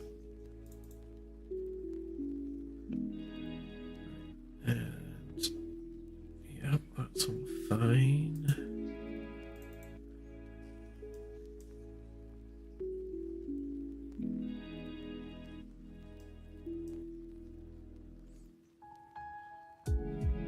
Right, yeah, so that doesn't actually need to be 100 anymore.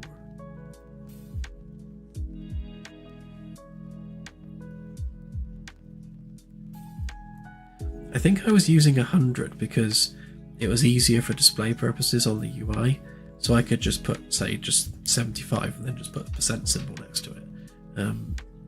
But now that we're doing this, it actually makes more sense not to do that. So that would be 1 minus that minus 0.02, which is our 2%.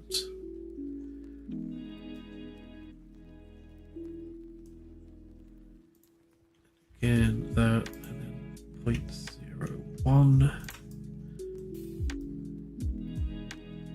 and then 1 minus whatever those are.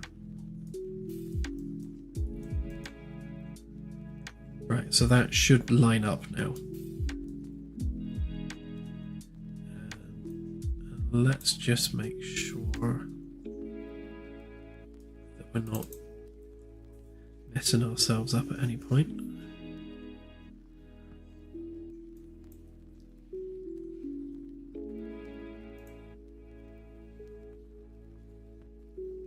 Oh yeah, we need to randomize that density a bit.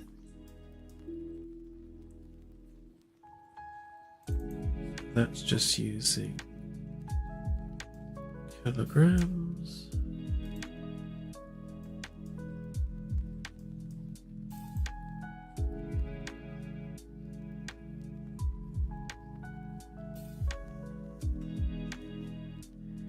Yeah, presenting data on the Sensors UI has been an ongoing challenge because there's a lot of data and not a lot of room to display that data. So, good UI design is always a challenge. Probably the biggest challenge of UI design is displaying complex information as clearly and concisely as possible without making it cluttered.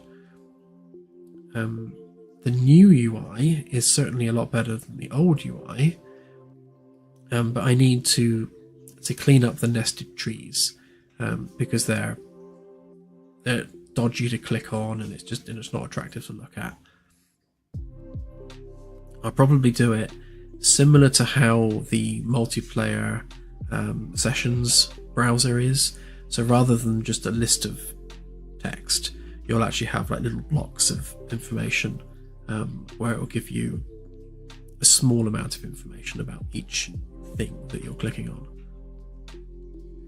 The challenge, of course, with that is that if we're displaying a couple of thousand stars in what is a very tiny window, then the only thing you can do really is just scroll through the list. I guess that's just the nature of the beast at that point.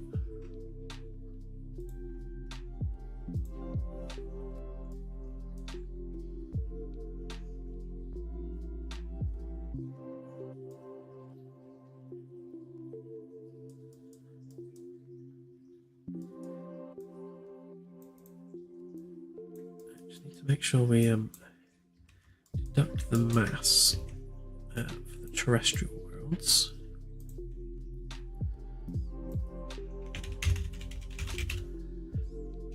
Clearly not how you spell terrestrial. Wow, I really did spell that wrong. Terrestrial, there we go. Yeah, I've thought about pages, pop-ups, tabs. I kind of like the idea of having different windows that kind of come up and go away as you need them. Just more of a Windows-driven experience. I think we'll get a lot more on the screen doing it that way.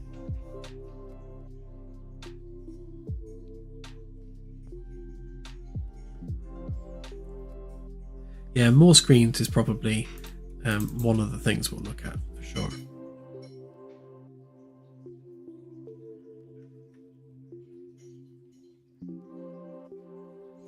Yes, this will be a cloud strike free zone.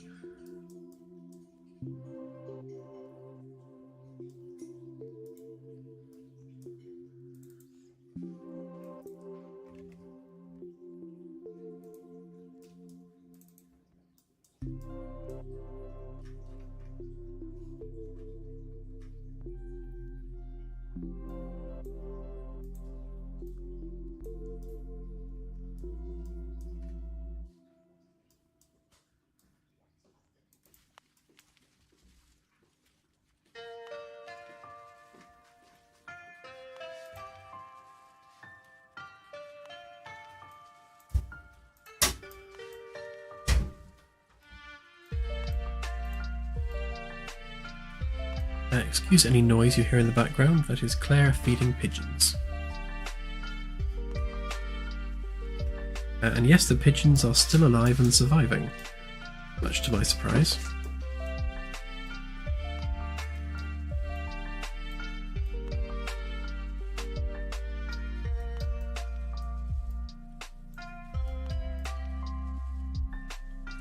We have named them now, yes.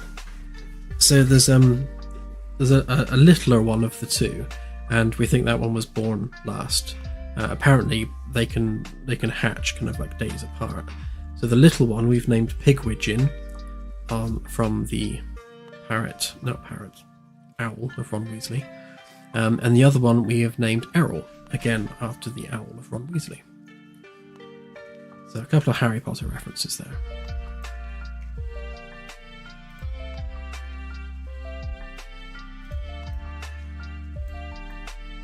Yep, so we've got Errol and Pigwidgeon. Or Pig for short.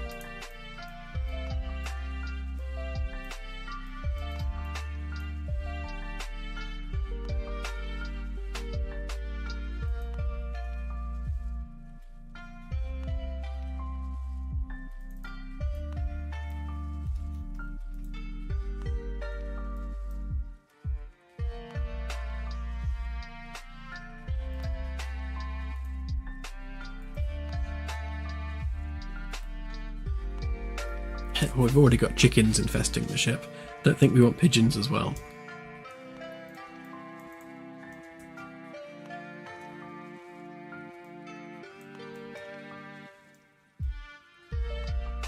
Right, so in case unless I've missed something, that should be everything we need to do there. In fact, I don't actually need to do that even, because they've already done it there. The amount of gas envelope around a terrestrial world is so insignificantly small that we won't count it towards the hydrogen and helium budget within the system.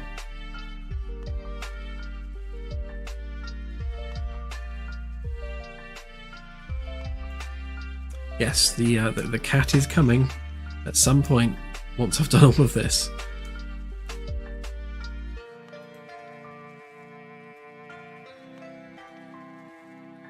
Yeah, these side alcoves on the bridge are going to be, well, as I'm on the bridge, I'll show you. Whoa! Okay, so my mouse is obviously way too quick. Hang on, let's go back to the bridge. There's the bridge. Tame the camera a little bit. There we go. Right, so on this side, there's going to be 2 engineering stations. So that's going to be engineering electrical systems and engineering propulsion systems, and obviously some engineering bits and pieces there. On this side, you're going to have internal security here with a weapons locker, and then environmental control here. And environmental control will be things like lighting and heating and like fire alarms and stuff like that across the ship. Let's give this a whirl a minute and see what we end up with.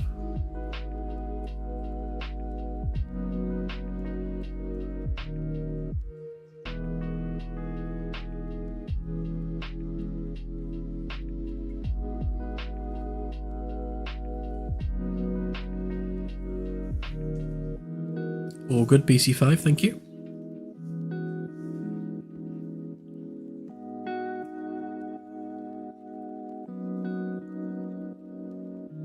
Yeah, cats and chickens jumping up on controls, setting them off, definitely has to be a thing.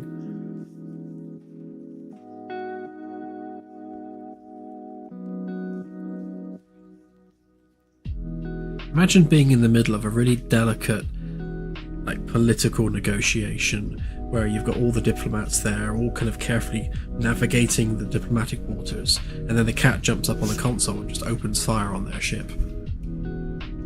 That would be awkward.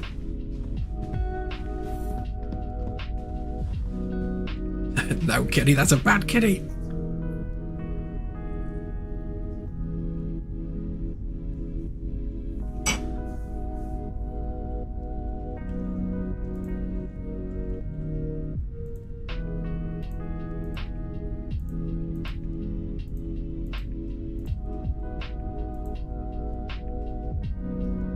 Well, there's a decided lack of gas giants.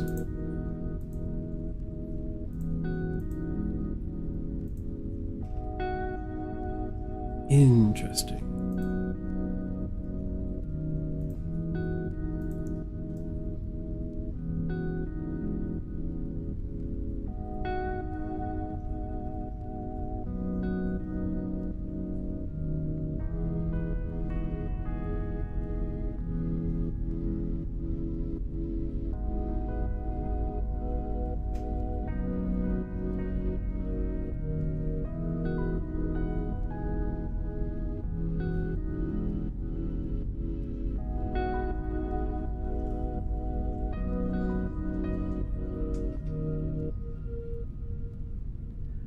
That is, of course, 75% and 6%.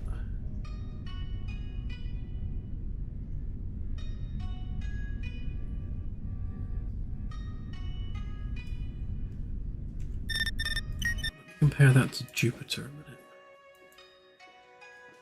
a minute. Jupiter atmospheric composition. Okay, so Jupiter's atmosphere is 86% hydrogen, 13% helium. So that's actually not far off of a reasonable value. Obviously, the format needs fixing.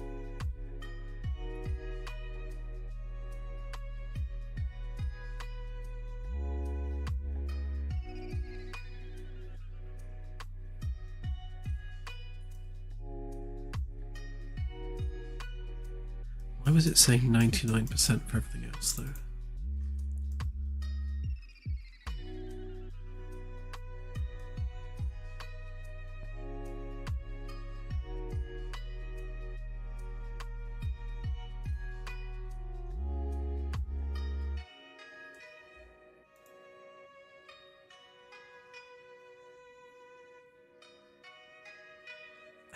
Yes, Salaf, that's exactly what it was for.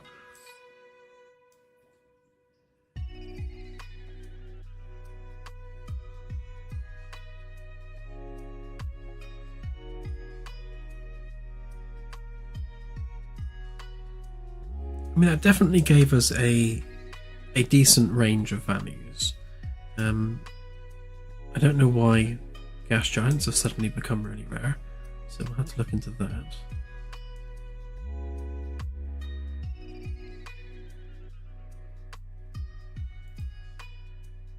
So one can only assume that where are we? So when we're doing our core mass accretion,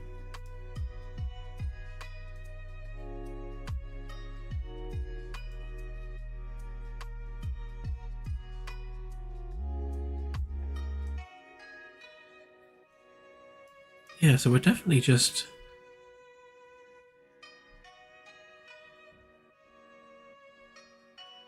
Is it because of the Kelvin, I wonder?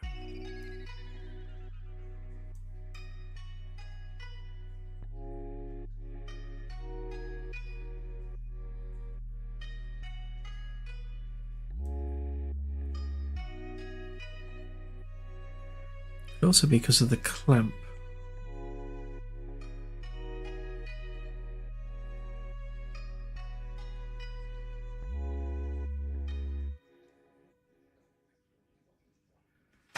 Alright, I think what I'll do is, if we add this as data points, then we can report on that on the UI. So you can see the actual composition of the system's disk. So that kind of needs to go on the star's photosphere. So kind of needs to go on the stellar data.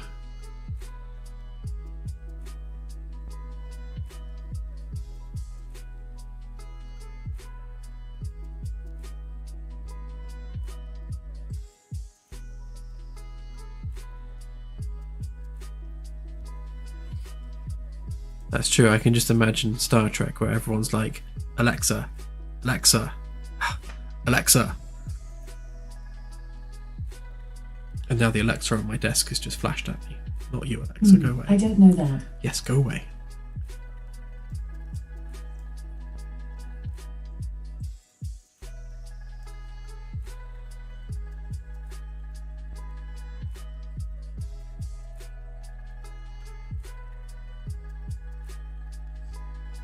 There's no hard cap. Yeah, Alexa shall appear. Yeah, there's no hard cap on how many planets a system can have. It's driven purely from the mass fraction that we derive from the star's mass. So we take a small percentage of the star's mass, and that's our protoplanetary disk. So we keep making planets until we run out of mass, essentially.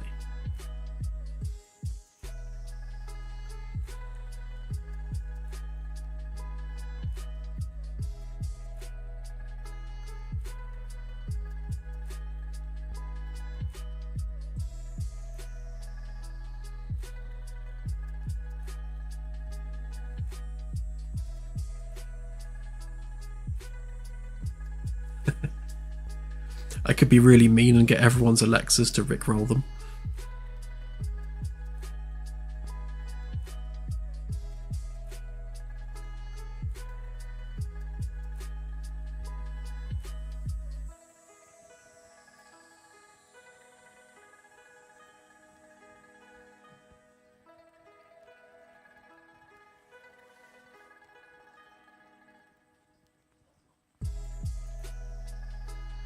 I remember when they first came out, apparently there was a spate of people like shouting through people's letterboxes and stuff when they weren't in.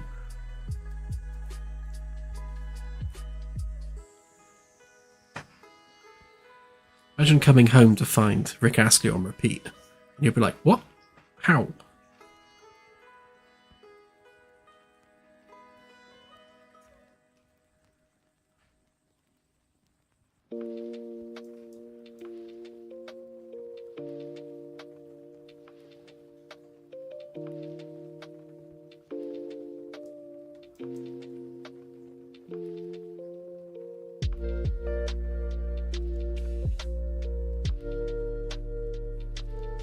See, interestingly, we're not reporting on this data anymore because the sensors UI is reading the data from the actual star itself. But it does kind of also need to report this.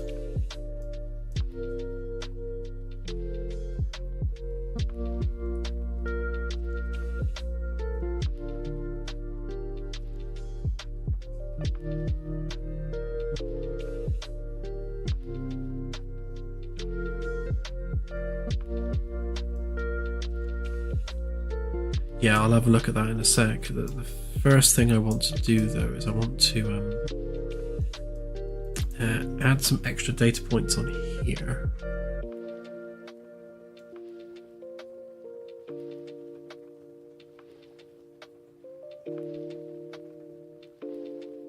Just working out where to add it.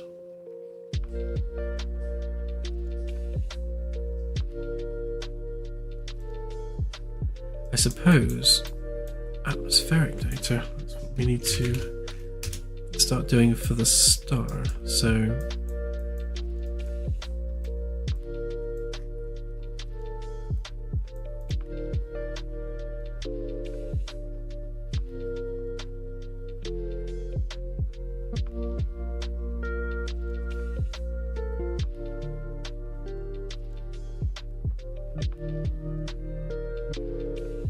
okay, this is going to require an engine restart because I'm about to edit a struct. Always good fun.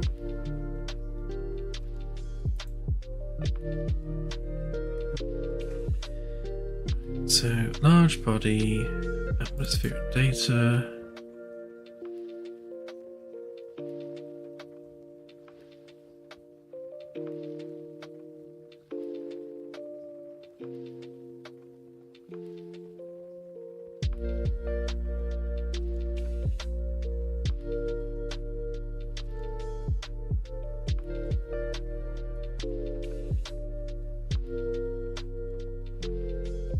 So I think if we add metals on here,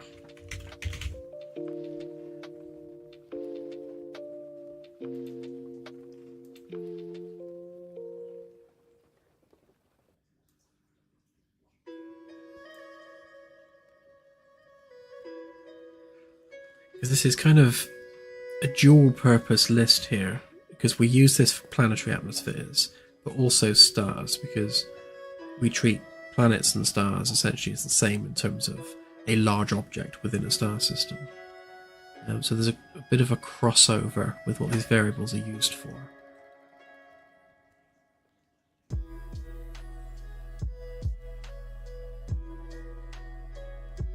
Kind of also needs an other, doesn't it?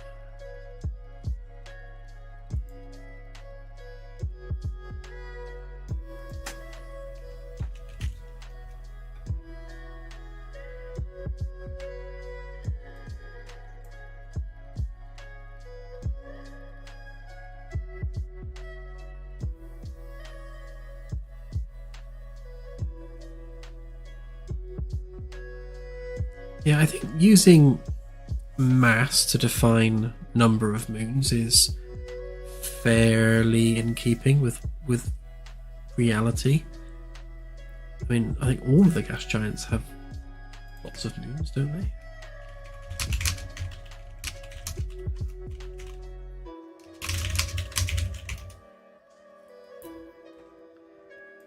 Right, so according to this list, Jupiter has 95 moons, Saturn has 146 moons, Uranus has 28 moons, and Neptune has 16 moons.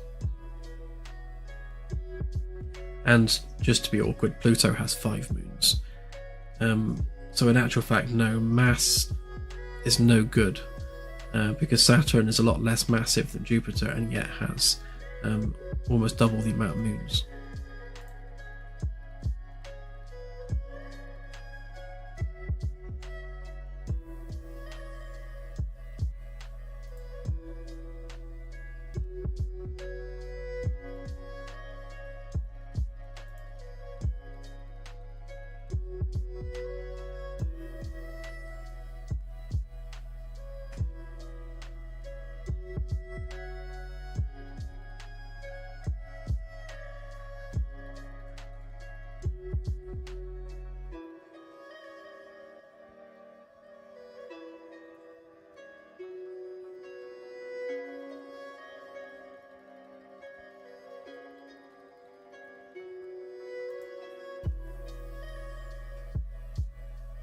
Yeah, I think we'll just have to do just some random values. We can obviously increase the randomness depending on planetary class.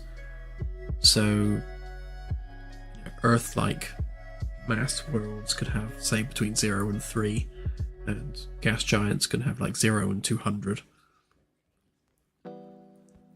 Although I think it'd be unusual for a gas giant not to have a moon, given how much it sucks up stuff in the solar system.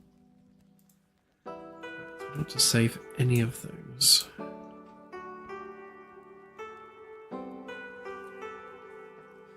Yeah, planetesimals are not going to be included in the mass calculations, and by that I mean specifically like Kuiper Belt and beyond objects.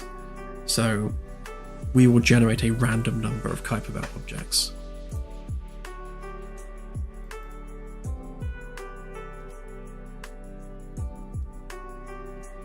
And that will be beyond whatever the last planet in the system is.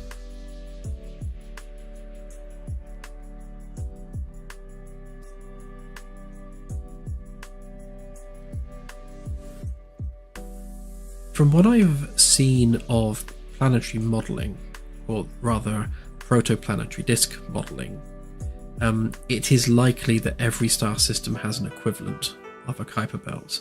Because what tends to happen is, as the disk coalesces and you get all of these like protoplanets that form and merge and bump into each other and make even bigger planets, once all that is settled down, you'll find that the result of a lot of those collisions is matter is flung off at weird extreme eccentricities and inclinations. So you get this cloud of highly eccentric and highly inclinated orbits of just bits of leftover stuff from the creation of all the planets. And that just seems to be a natural part of the process.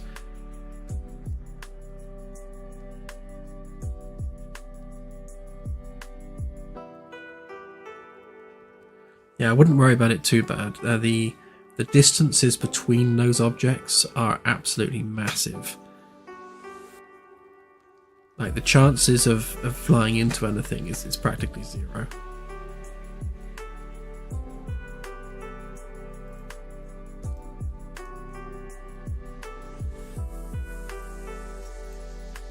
Right, so now we have our data points. We need to go to there and there.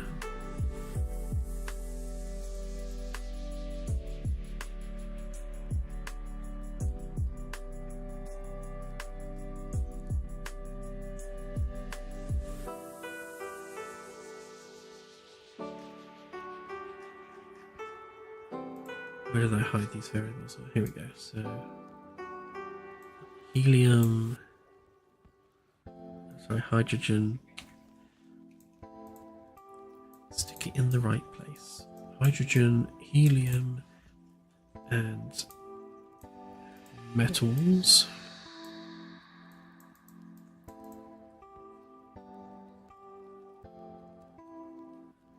Obviously, this is only relevant if it's a star.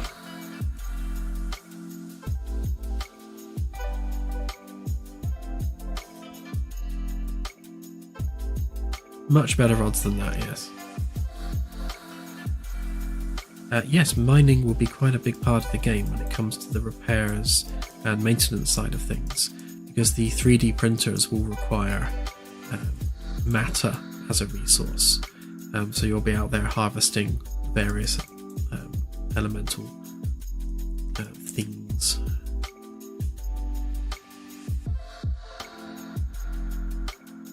Should be enough for us to get data points on there.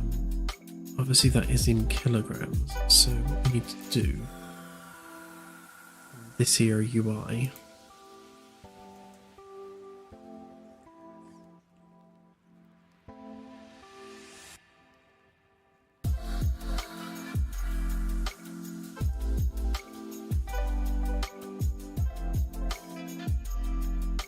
Yeah, how mining is achieved is something we're going to have to balance, because we don't want it to be too much of an onerous task every time you need to do it. But the idea is you'll have a mining rig in the shuttle bay that you'll fly out, land that or attach that to an asteroid, and it will go about drilling into the asteroid to get what you need. And there'll be like bins of different elements that you fill up. You then fly that back to the main ship and then empty those bins into the receptacles, and then that restocks the ship's supply of those elements.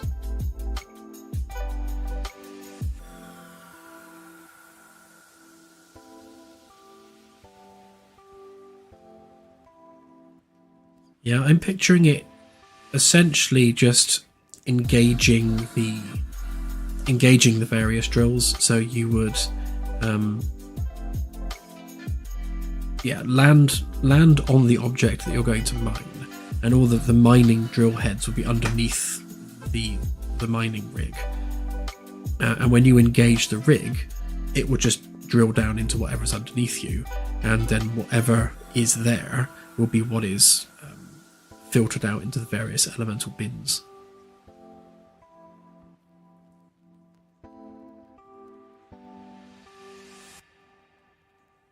Yeah, the refining aspect of it is, I'm still undecided as to whether to do that on the main ship or have that part of the functionality of the mining rig, so it comes back refined.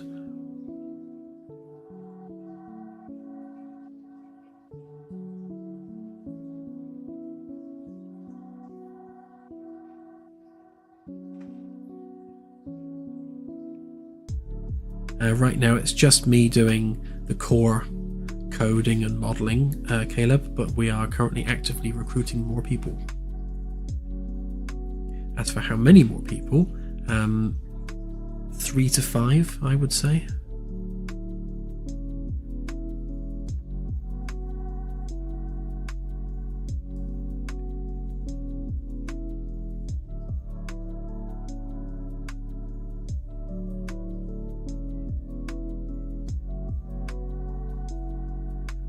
Yeah, for sure. I mean, the ship does have some empty space now underneath, so we could definitely put a refining section in there, which could add a bit more to the engineering gameplay.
Yeah, I intend for the mining rig to be atmospheric flyable, so you should be able to fly it down to anything, be it planets, asteroids, anything.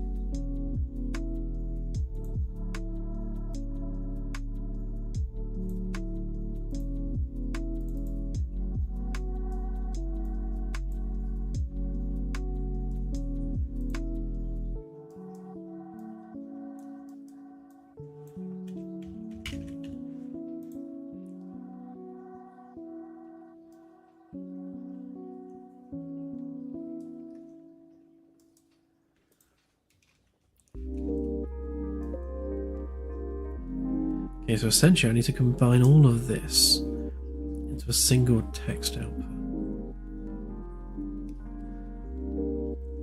Oh.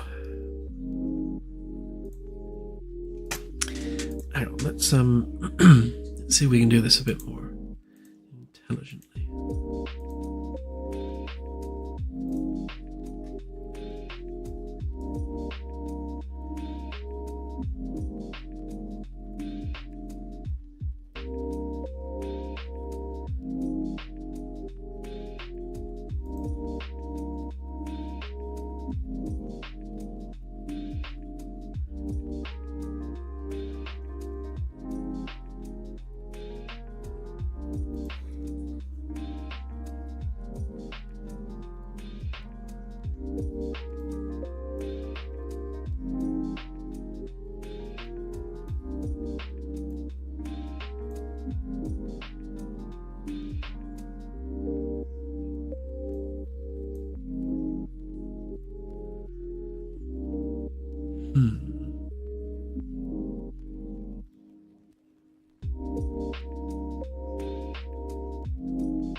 I suppose the easiest way of doing this is to nest everything in a canvas panel, because the background can't have children.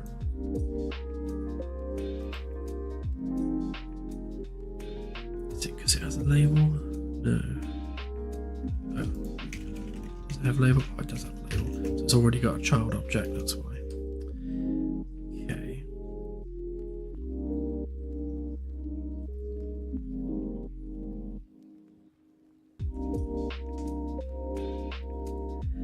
I will be expanding the sensor station, so yes, so right now it doesn't fit.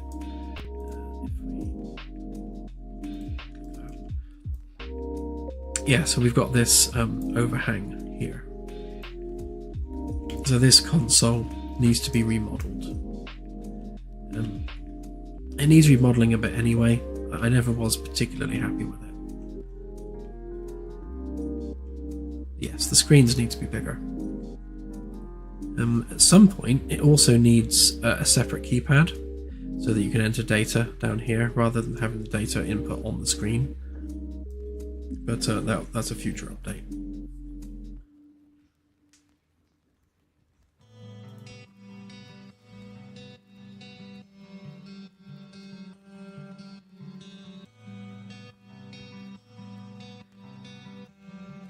Right, so do I use the scroll box as a container? No, I have to use a canvas panel, otherwise I cannot size it. So, things back where they were, isn't it?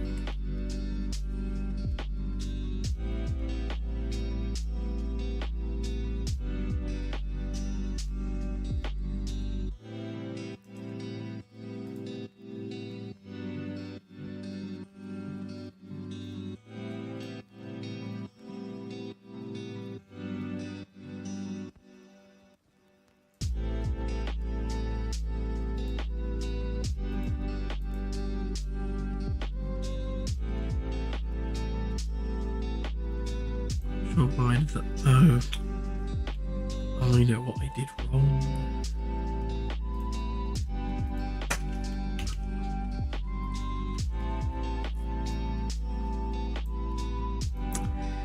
I don't like working with UIs.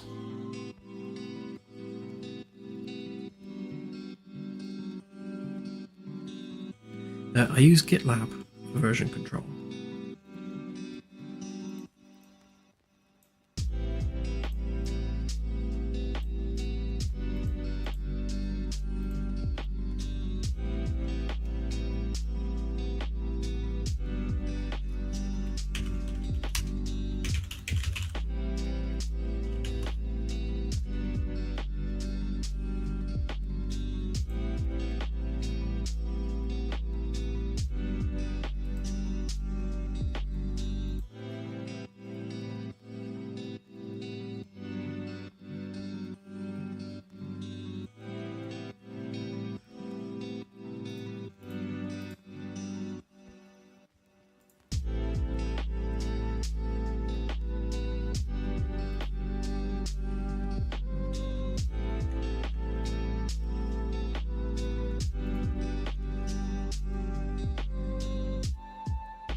What I want to do here is I want to group each of the aspects of a large system object, i.e. planets, moons, stars, etc., into separate sections. So rather than just doing the giant wall of text that we're doing now, where these dividing lines are, they need to be separate boxes, which is kind of like the final vision for how you scroll through the UI. So we kind of need like a summary box. Do we want to put physical characteristics before? Yeah, because it depends on what people are interested in, really. Like, things like the semi-major and semi-minor axis of the orbit is kind of less interesting than its actual, atmospheric composition, etc. Although I guess that depends on who you are. So I think for the average player, the main data point is, what does the planet taste like and does it have life? So I think I'll kind of arrange it that way.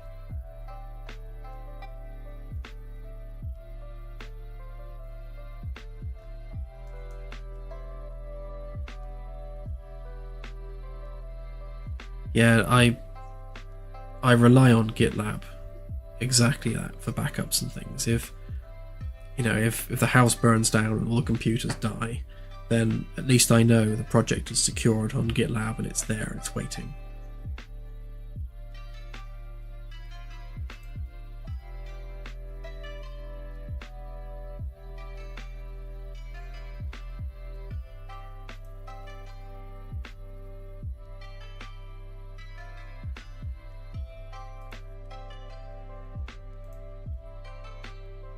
So if you are 570 wide, then you need to be 550 maybe? Yeah.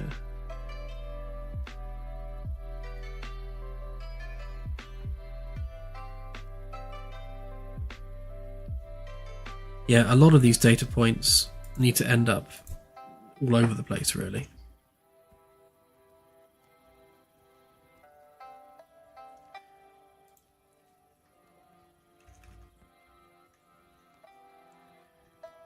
Okay, and then we need a title, ideally. To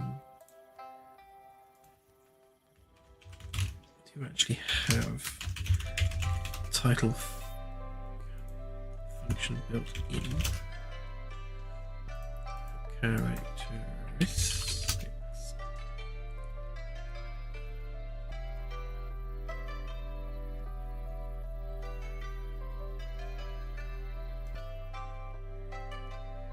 Gonna need more this one, to be honest. Is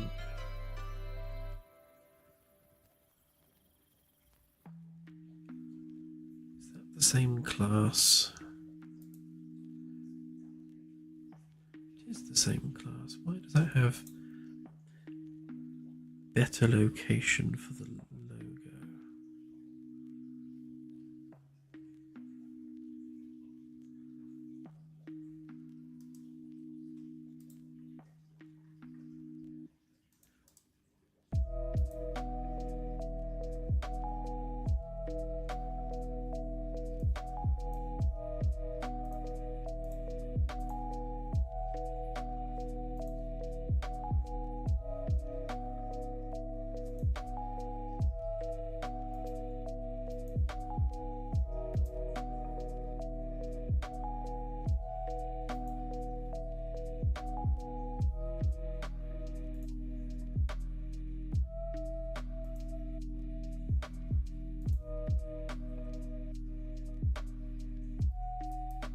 Must be a font size thing.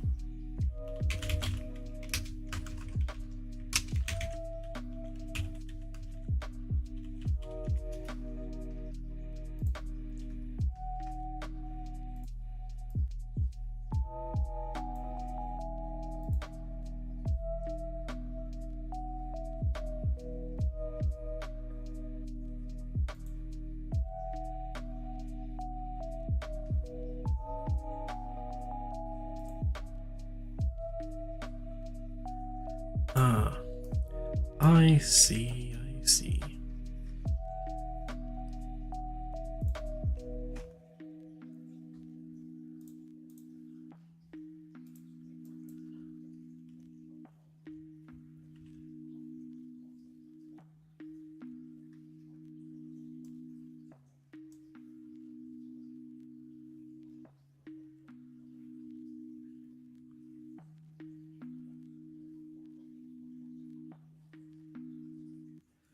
Yeah, every bit of data you could possibly think of, we will definitely put on here.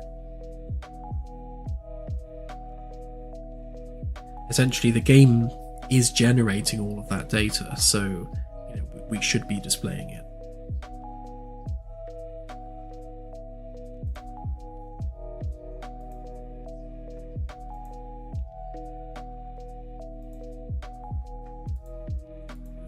Pop that over there.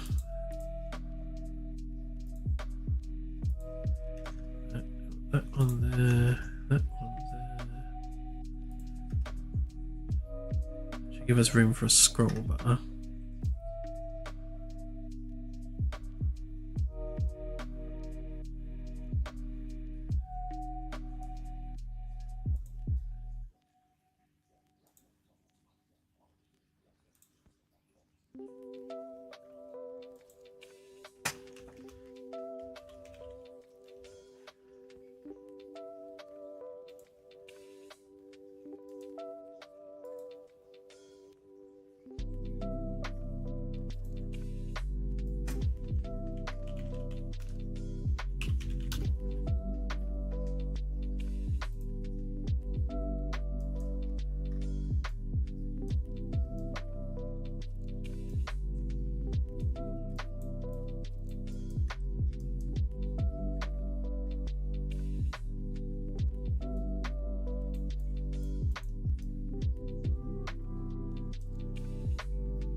Yeah, I'd have to learn about Hawking radiation and how to calculate that for a black hole. But yeah, definitely. That's the beauty of having these base systems kind of where we want them, is adding a new data point is a relatively simple process.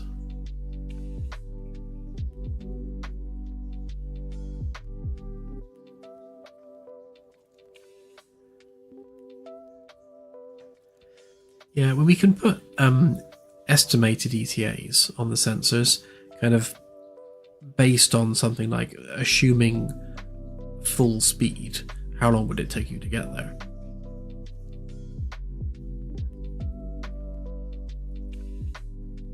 Whereas on the helm, it's more of a, this is how long it will take at the current speed.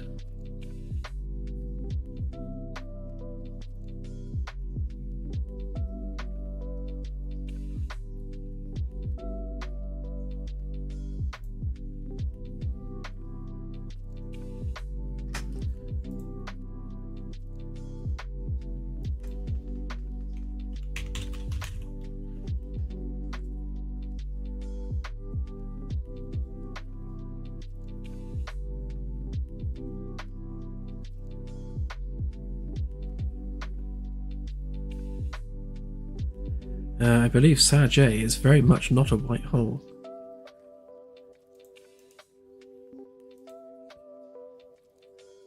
If it were, our galaxy would be in pieces.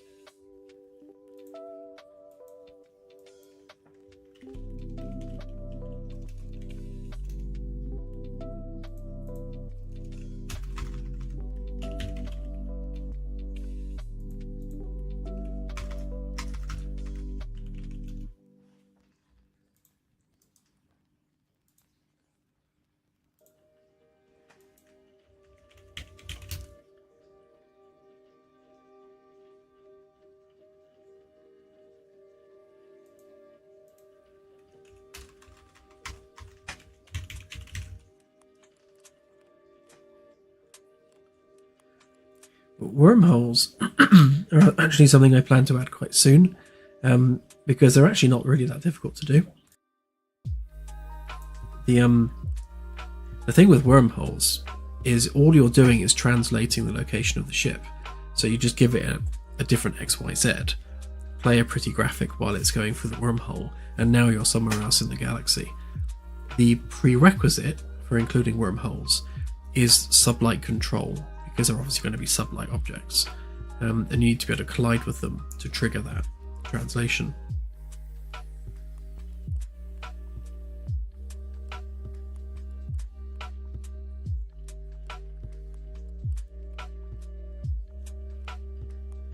Hey Delta, welcome to the stream.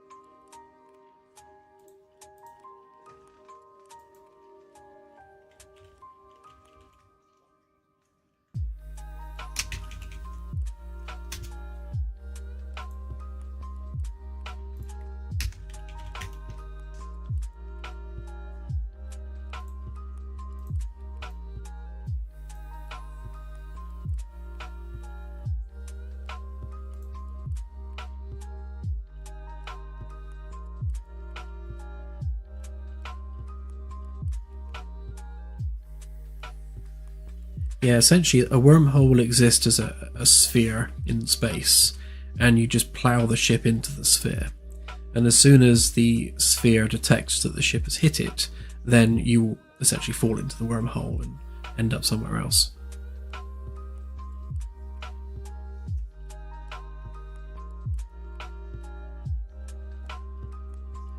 Yeah, so sublight engines definitely after the demo update. And they were going to be the very next thing I work on. But I've been talking about this with Claire, and we've been discussing the option of instead working on the bridge crew on the ship, because with the content in the game the way it is right now, being able to explore the galaxy as it stands on your own by being able to direct a bridge crew is kind of more valuable to the game than being able to bump into things. But that's still an open discussion right now.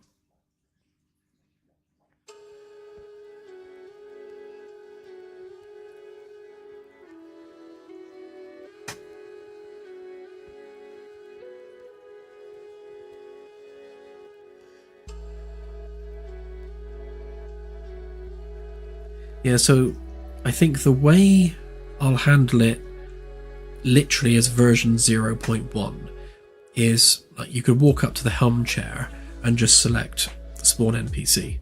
So then you've got a helm NPC that will do all the helm work for you. So you can just look at them and issue the order, like go to the current target and things like that. Same with the sensors. So you can walk up to the sensors chair, spawn an NPC, and they'll sit there and do their job. So that doesn't include their life and going to the bathroom and walking around the ship.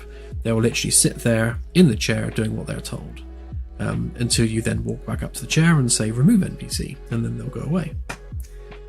So it's literally like 0.1 of what we want to be able to do, but it enables us to at least have the ability to add someone to the bridge to be able to do the things that you need to do to save you having to get up all the time and walk around.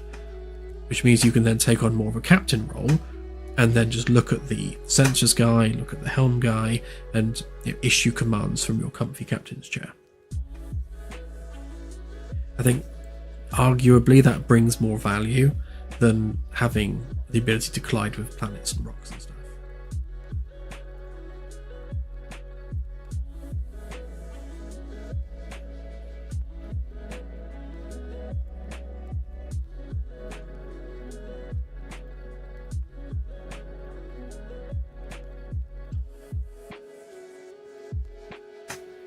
Yeah, it's about... that would be the very next thing after the demo update. So the demo update is exactly what I'm working on now, adding planetary data and life and that sort of thing. As soon as that's out, public on the demo, the very next thing I'll be working on is the bridge gameplay and the bridge crew and all that stuff. And after that, we'll look at sublight controls and wormholes and crashing into asteroids.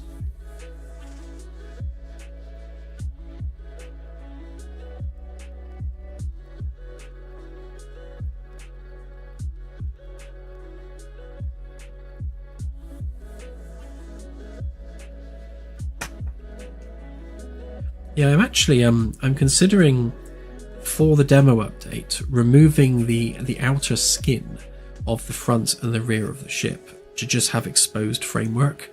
So the floors will still be there, but there'll be no ceilings, so you'll just have space open above you, and it will actually look like a ship under construction because it will just be bare metal framework, like a skeleton of the ship.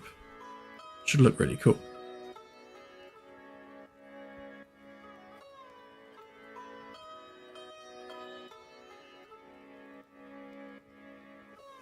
Yeah, I think at this stage in the development, I think we need that bridge crew there on the ship.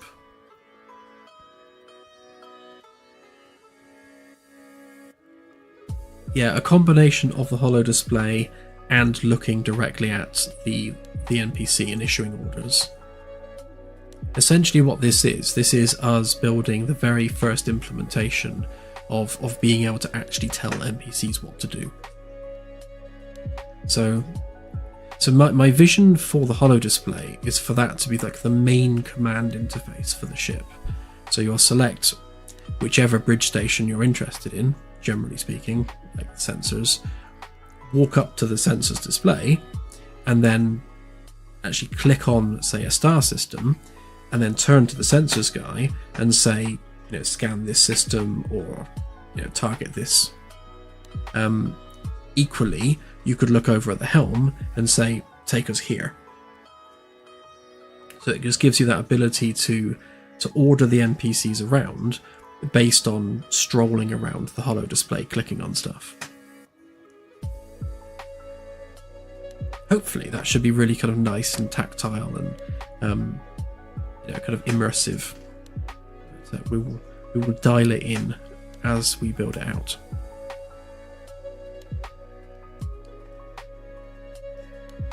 Right, so I've got some random text blocks here. I think I just need to so I have a feeling they're not going to expand these borders automatically.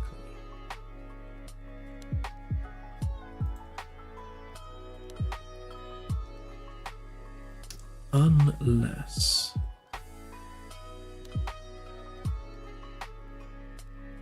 No, because I can't fit these to...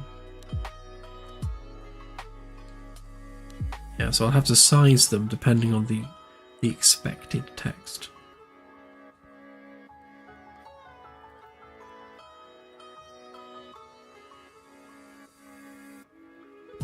The console that's between the command chairs is going to have a lot more on it, but basically that allows the captain or the XO to see the same data as any bridge station. So it's got all the bridge stations listed, and you just click whichever one you want information about. So if you want to know what's happening in engineering, you click the engineering button, and then you see a 3D version of whatever's on the engineer's screen. And the same for the sensors or the tactical or anything else.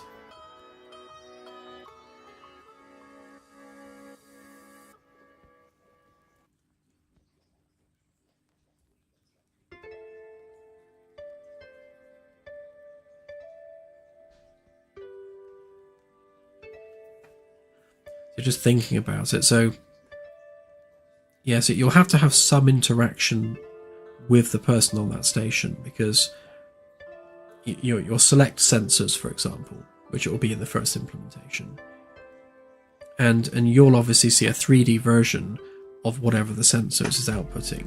So if you want to see like the planet that you're next to, you'll actually have to ask the sensors person to switch to short range mode, and then that's what will be coming up on the holo display. So exactly as it is now, except that obviously you're then able to interact with it as well. So if you then click something on the display, I think we'll record that separately as captain's target or command target, because you've got helm target and sensor target, and I think we need command target as well.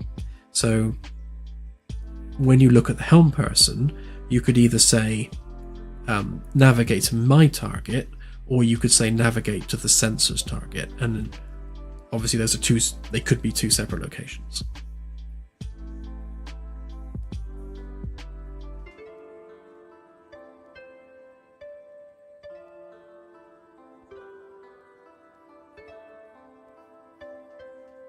Yeah, I think multiple targets called different things is sensible, because we can just populate those as needed. No, there are no asteroids in the game yet.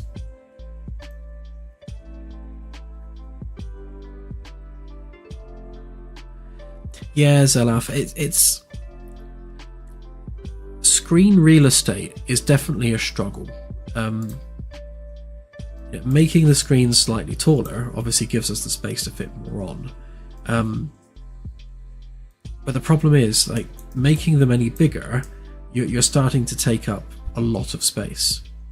I think one of the things that will help is by making them kind of curved here and carry on all the way down to the bottom, we can have the data input buttons here instead of up here. So all the stuff that's taking up all this space here won't be on there anymore. And maybe even some of this stuff, like range displays and things, we can split it so maybe we have controls at the bottom and data readout at the top. That's another way of doing it.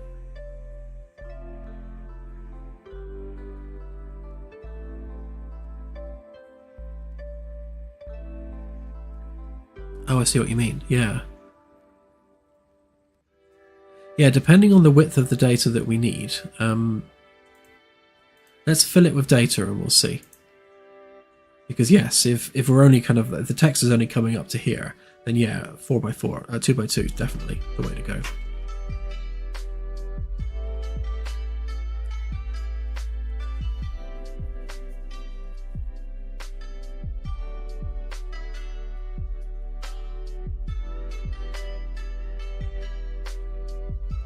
Yeah, for sure, and all those things you'd expect, like retrograde, prograde, all those sort of things, we'll have them in there as well.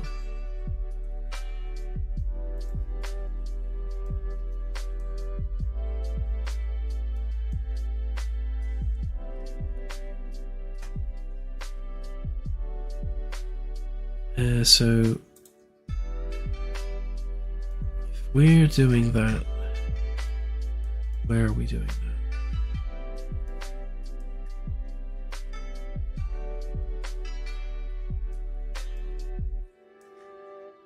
There.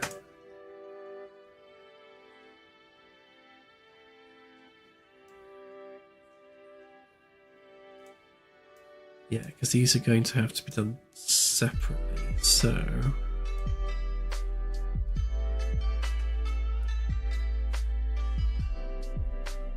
if I give that execute,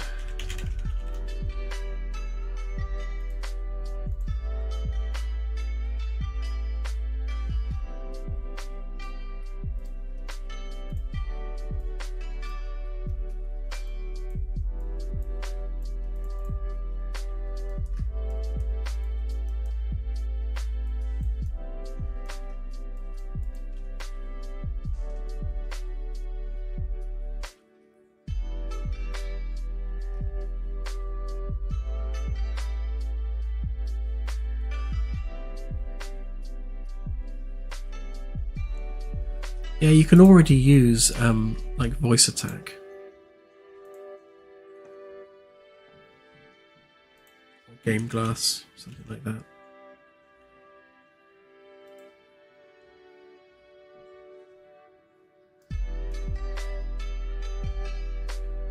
Problem with doing something natively is getting it so it actually picks up your voice properly.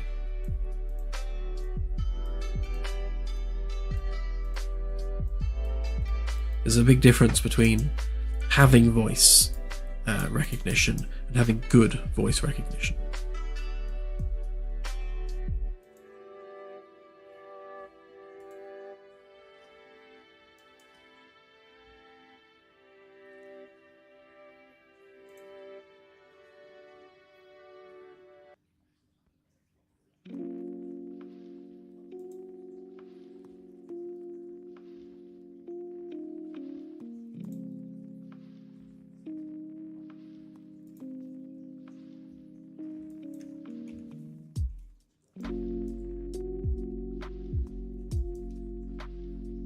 Yes, of course, and VR.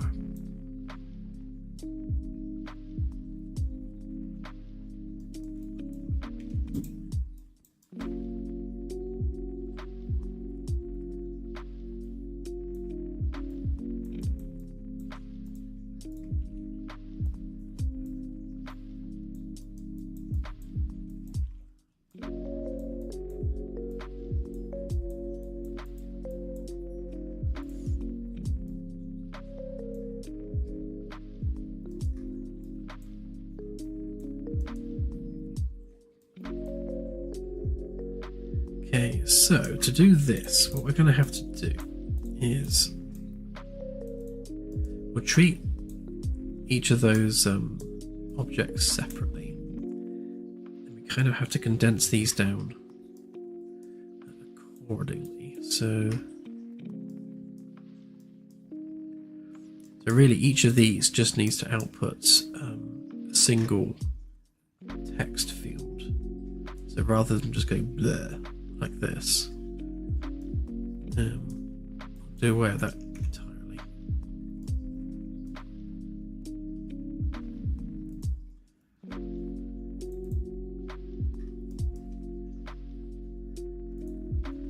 Which means all of these need to go away.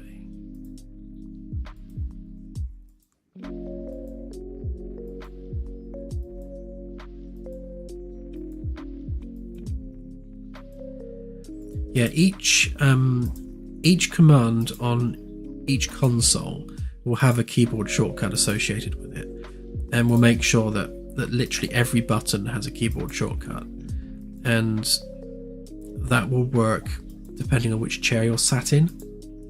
So, like Control Alt 1 will do something different at the helm than it would do at the sensors.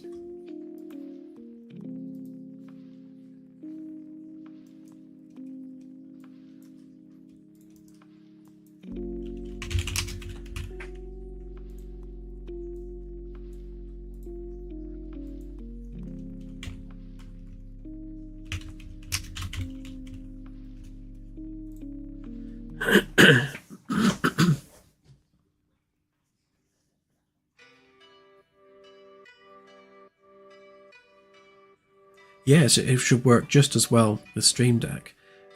Literally all you're doing is sending keyboard shortcuts at the game client, and assuming you're sat in the appropriate chair, it will just fire those shortcuts wherever they're connected to. So if you press F4 and look at the helm keyboard shortcuts, they already work with Game Glass and Stream Deck and Game Glass.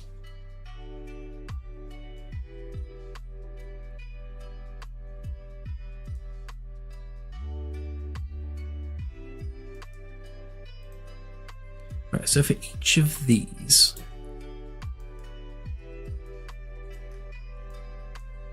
we need an object type, all of them, because probably output different data depending on what they are, what the object is.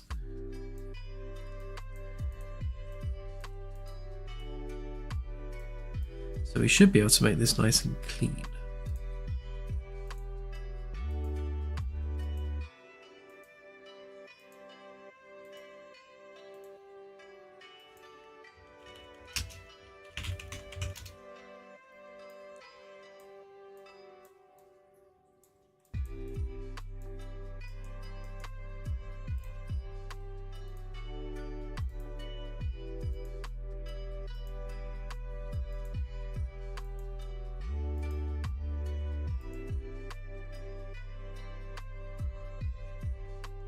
You wouldn't need to, because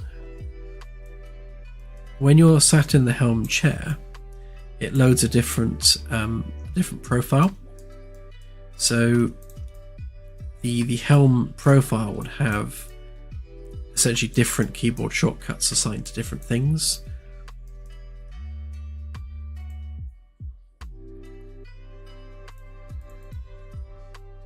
So it doesn't matter if you've got Control-Alt-1 assigned to a function on the helm, because Control-Alt-1 can serve a completely separate purpose if you're sat at the sensors.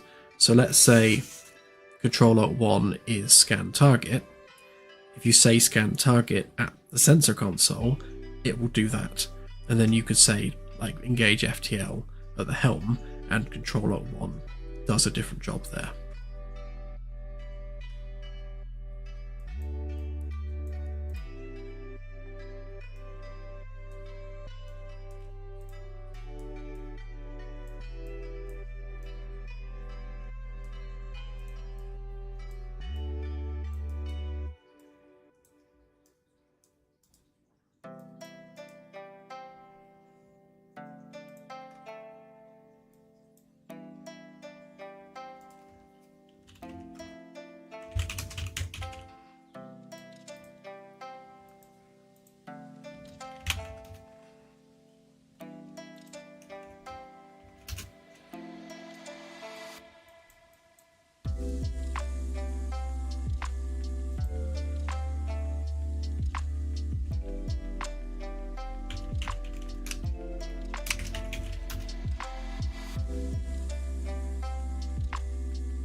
Yeah, if you're sat in a command chair, it's a slightly different situation, because it won't have loaded the helm command structure or the sensors command structure. So while sat in a command chair or just walking around as captain, we would have to handle that differently. Probably a nested structure there is the best way of handling that. So we would say something like helm would bring up like a helm menu, and then you would navigate from there.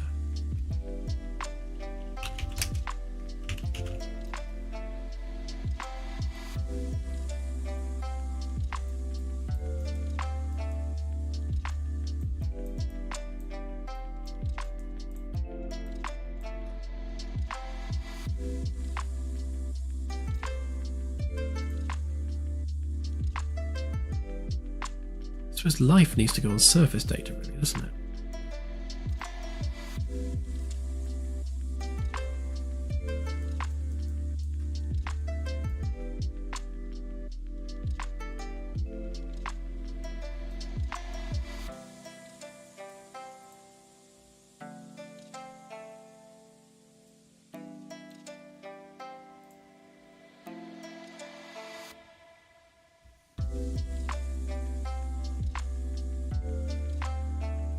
Yeah, you would. The only way you could possibly do that would be to have a list of targets with a keyboard shortcut for each one.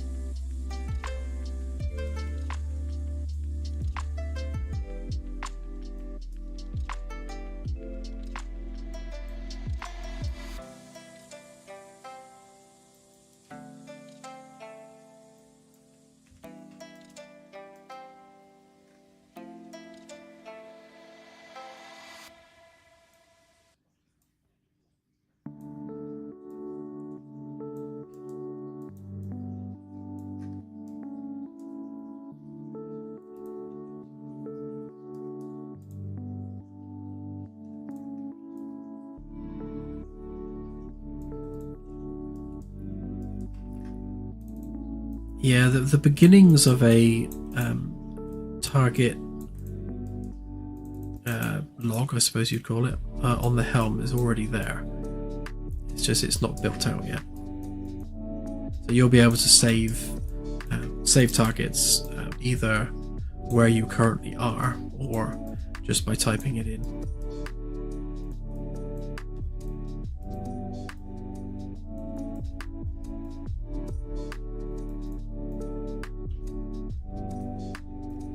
Obviously the first target on that list would be Earth.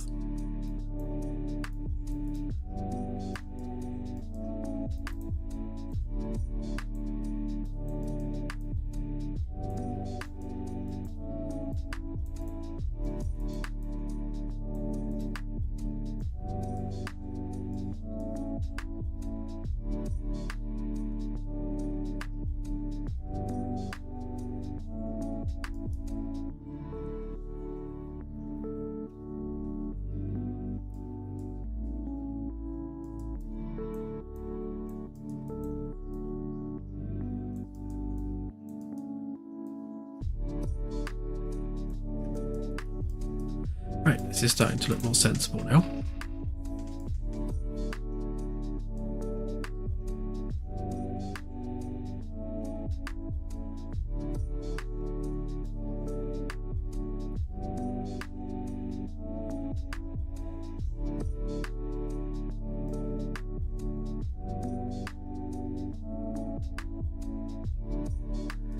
Kind of need an overview.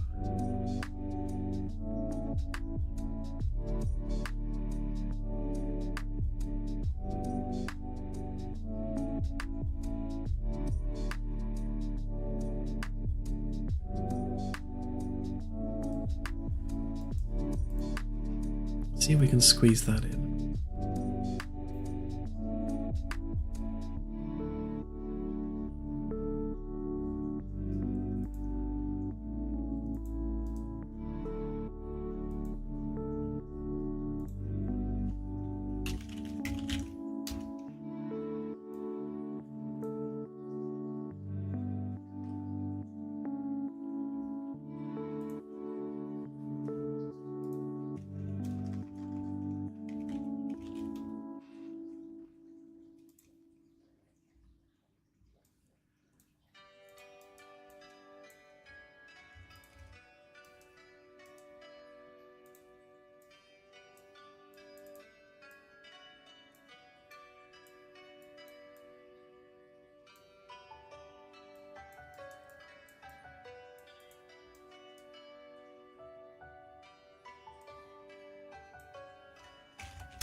I have no idea.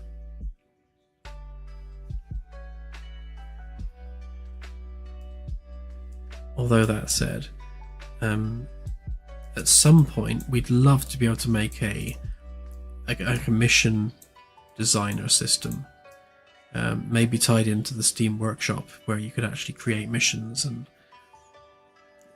maybe even use it for machinima, because you could, for each NPC, give them sets of coordinates that they walk to, and they walk here, wait this long, say this sentence, that sort of thing.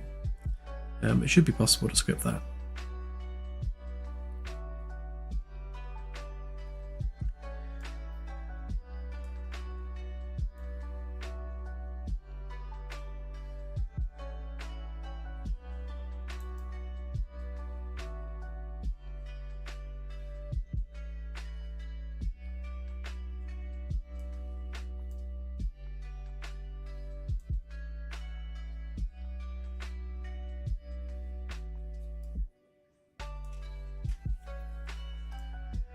Okay, so this should give us enough data points to fill everything up.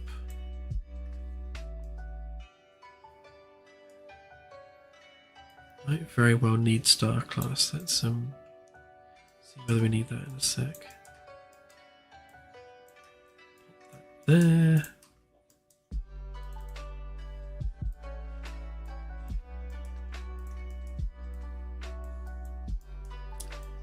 Okay, so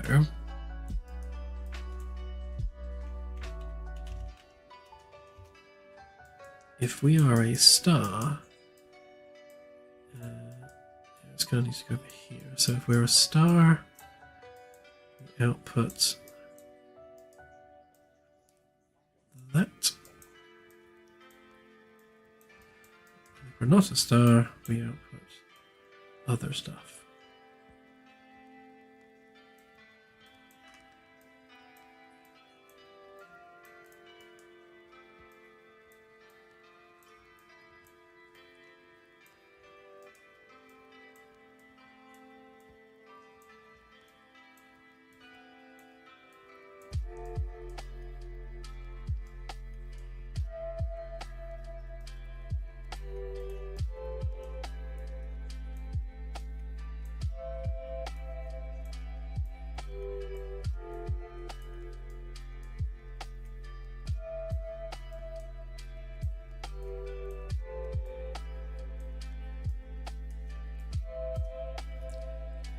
Probably worth treating gas giants differently, so we can include data about things like the gas envelope that's kind of less relevant to a terrestrial world.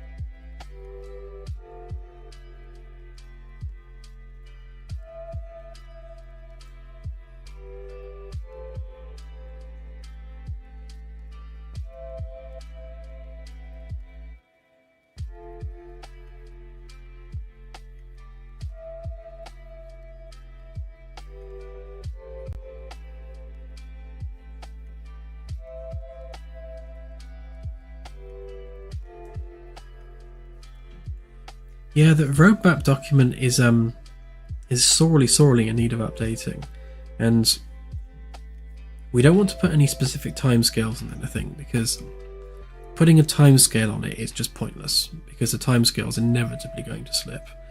But the order in which things are done generally should be more reliable, and yes, that is something we need to do.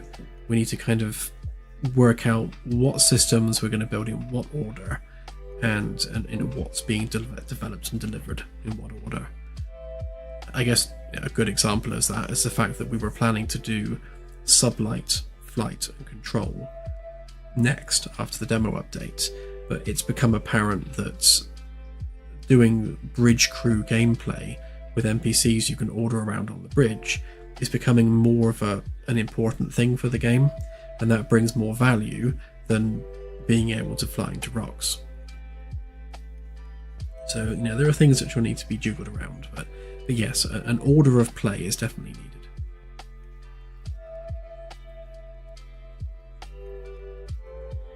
needed. We do actually already have everything needed for voice chat in the game already. It's currently disabled because it was causing a crash to desktop. So I just need to figure out what was causing the crash to desktop, and then we can re-enable it. But as with most things, it's all down to how much time I have in my hands.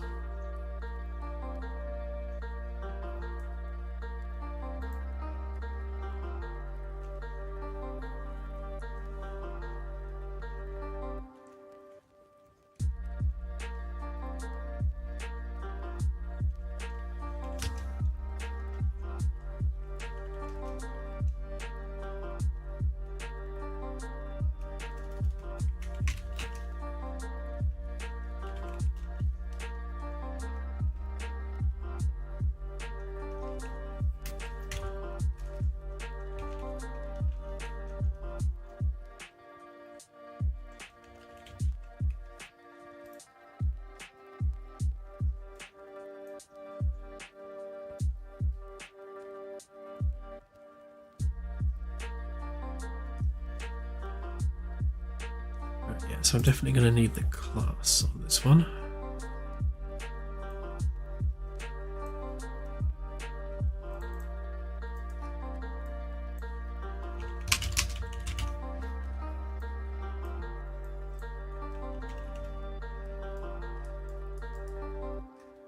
And that is all of the classes, I assume. Yeah.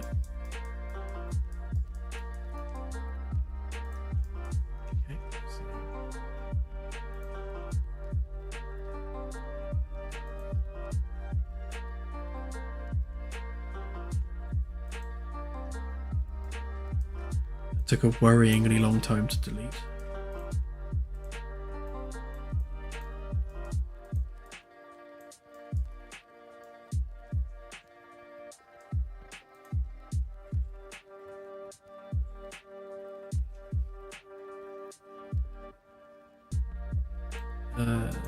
Okay, is it failing to save?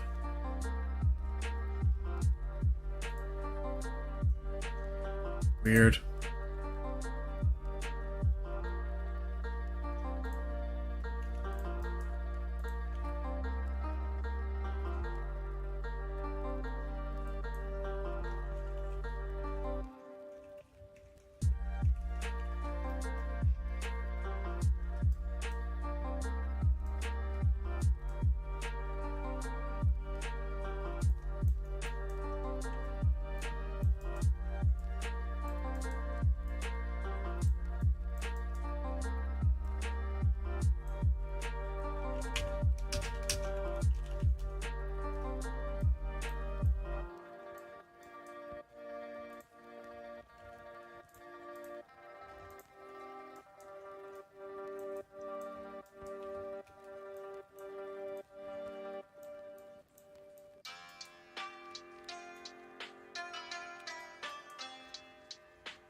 Black hole should be fine with that, actually.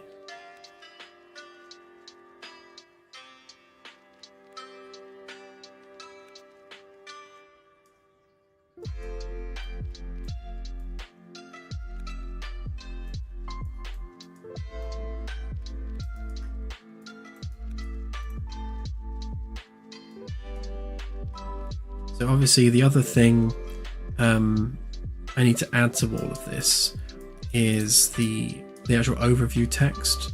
So just a text description of what that planetary body type is, or what the type of star is. With things like with a star, for example, where its temperature regions are, where its habitable zone lies, that sort of thing. The beauty of using the object type to build the text description is that we can obviously change what we put on each one accordingly.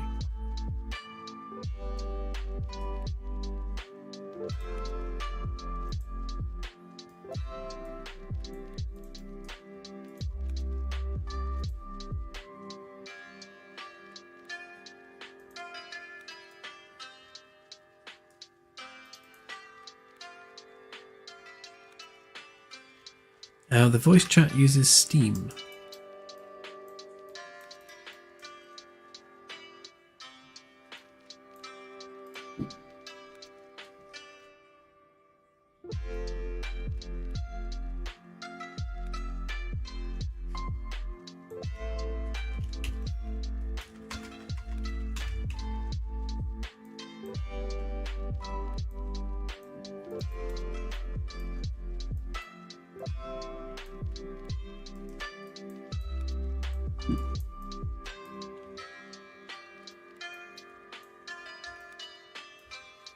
You know what? I can probably copy that one.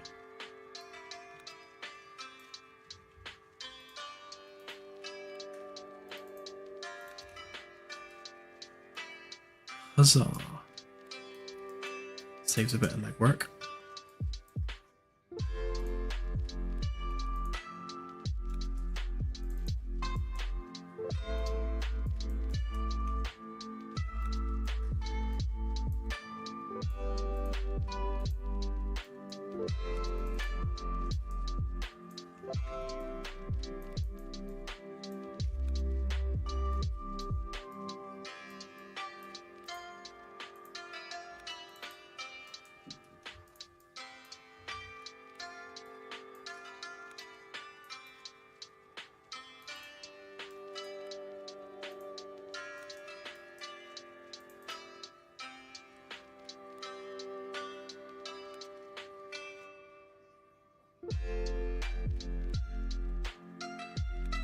Yes, the ship's AI is called Ava. Ava is short for Advanced Voice Assistant.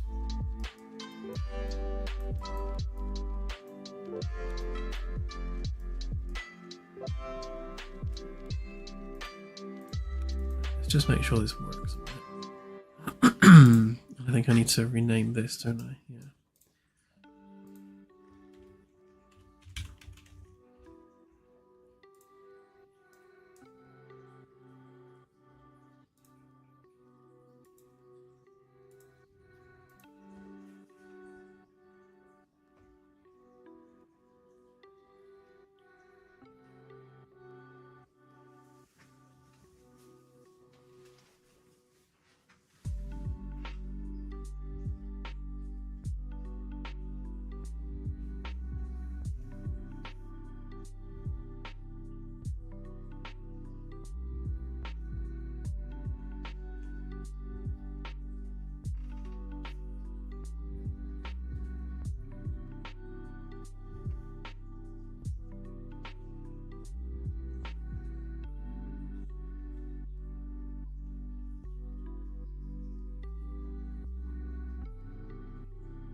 Oh, of course.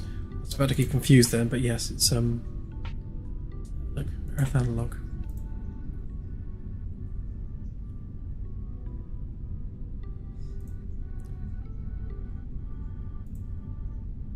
Yeah, so it's definitely switching between different things. Oh, that's interesting actually. I think I just spotted a bug there.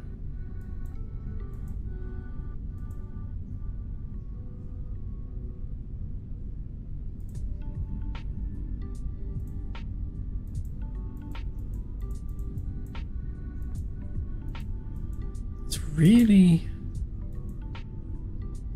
difficult to target things. Is there something blocking them?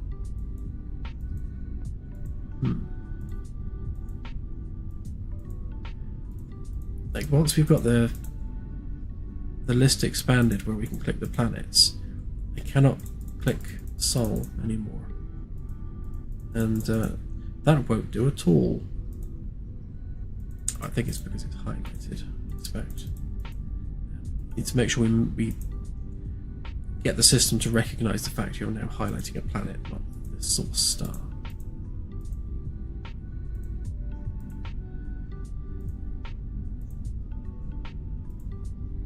Obviously, the name and the type won't be the same moving forwards.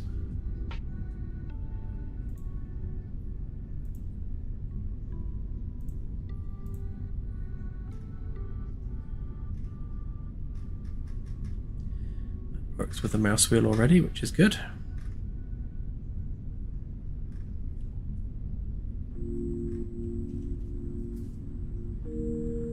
Okay, so I just need to continue filling all that out, getting it all lined up nicely, and then that's more towards the finished UI. Give it a prettier scroll bar. And, include the scroll thing here, like that one. To be honest, it kind of needs to be in its own little window, doesn't it? Like this side. I'll have a play with the UI and find an arrangement that looks pretty. And yeah, and I'll do that in a 2x2 grid, assuming that the data points aren't too long.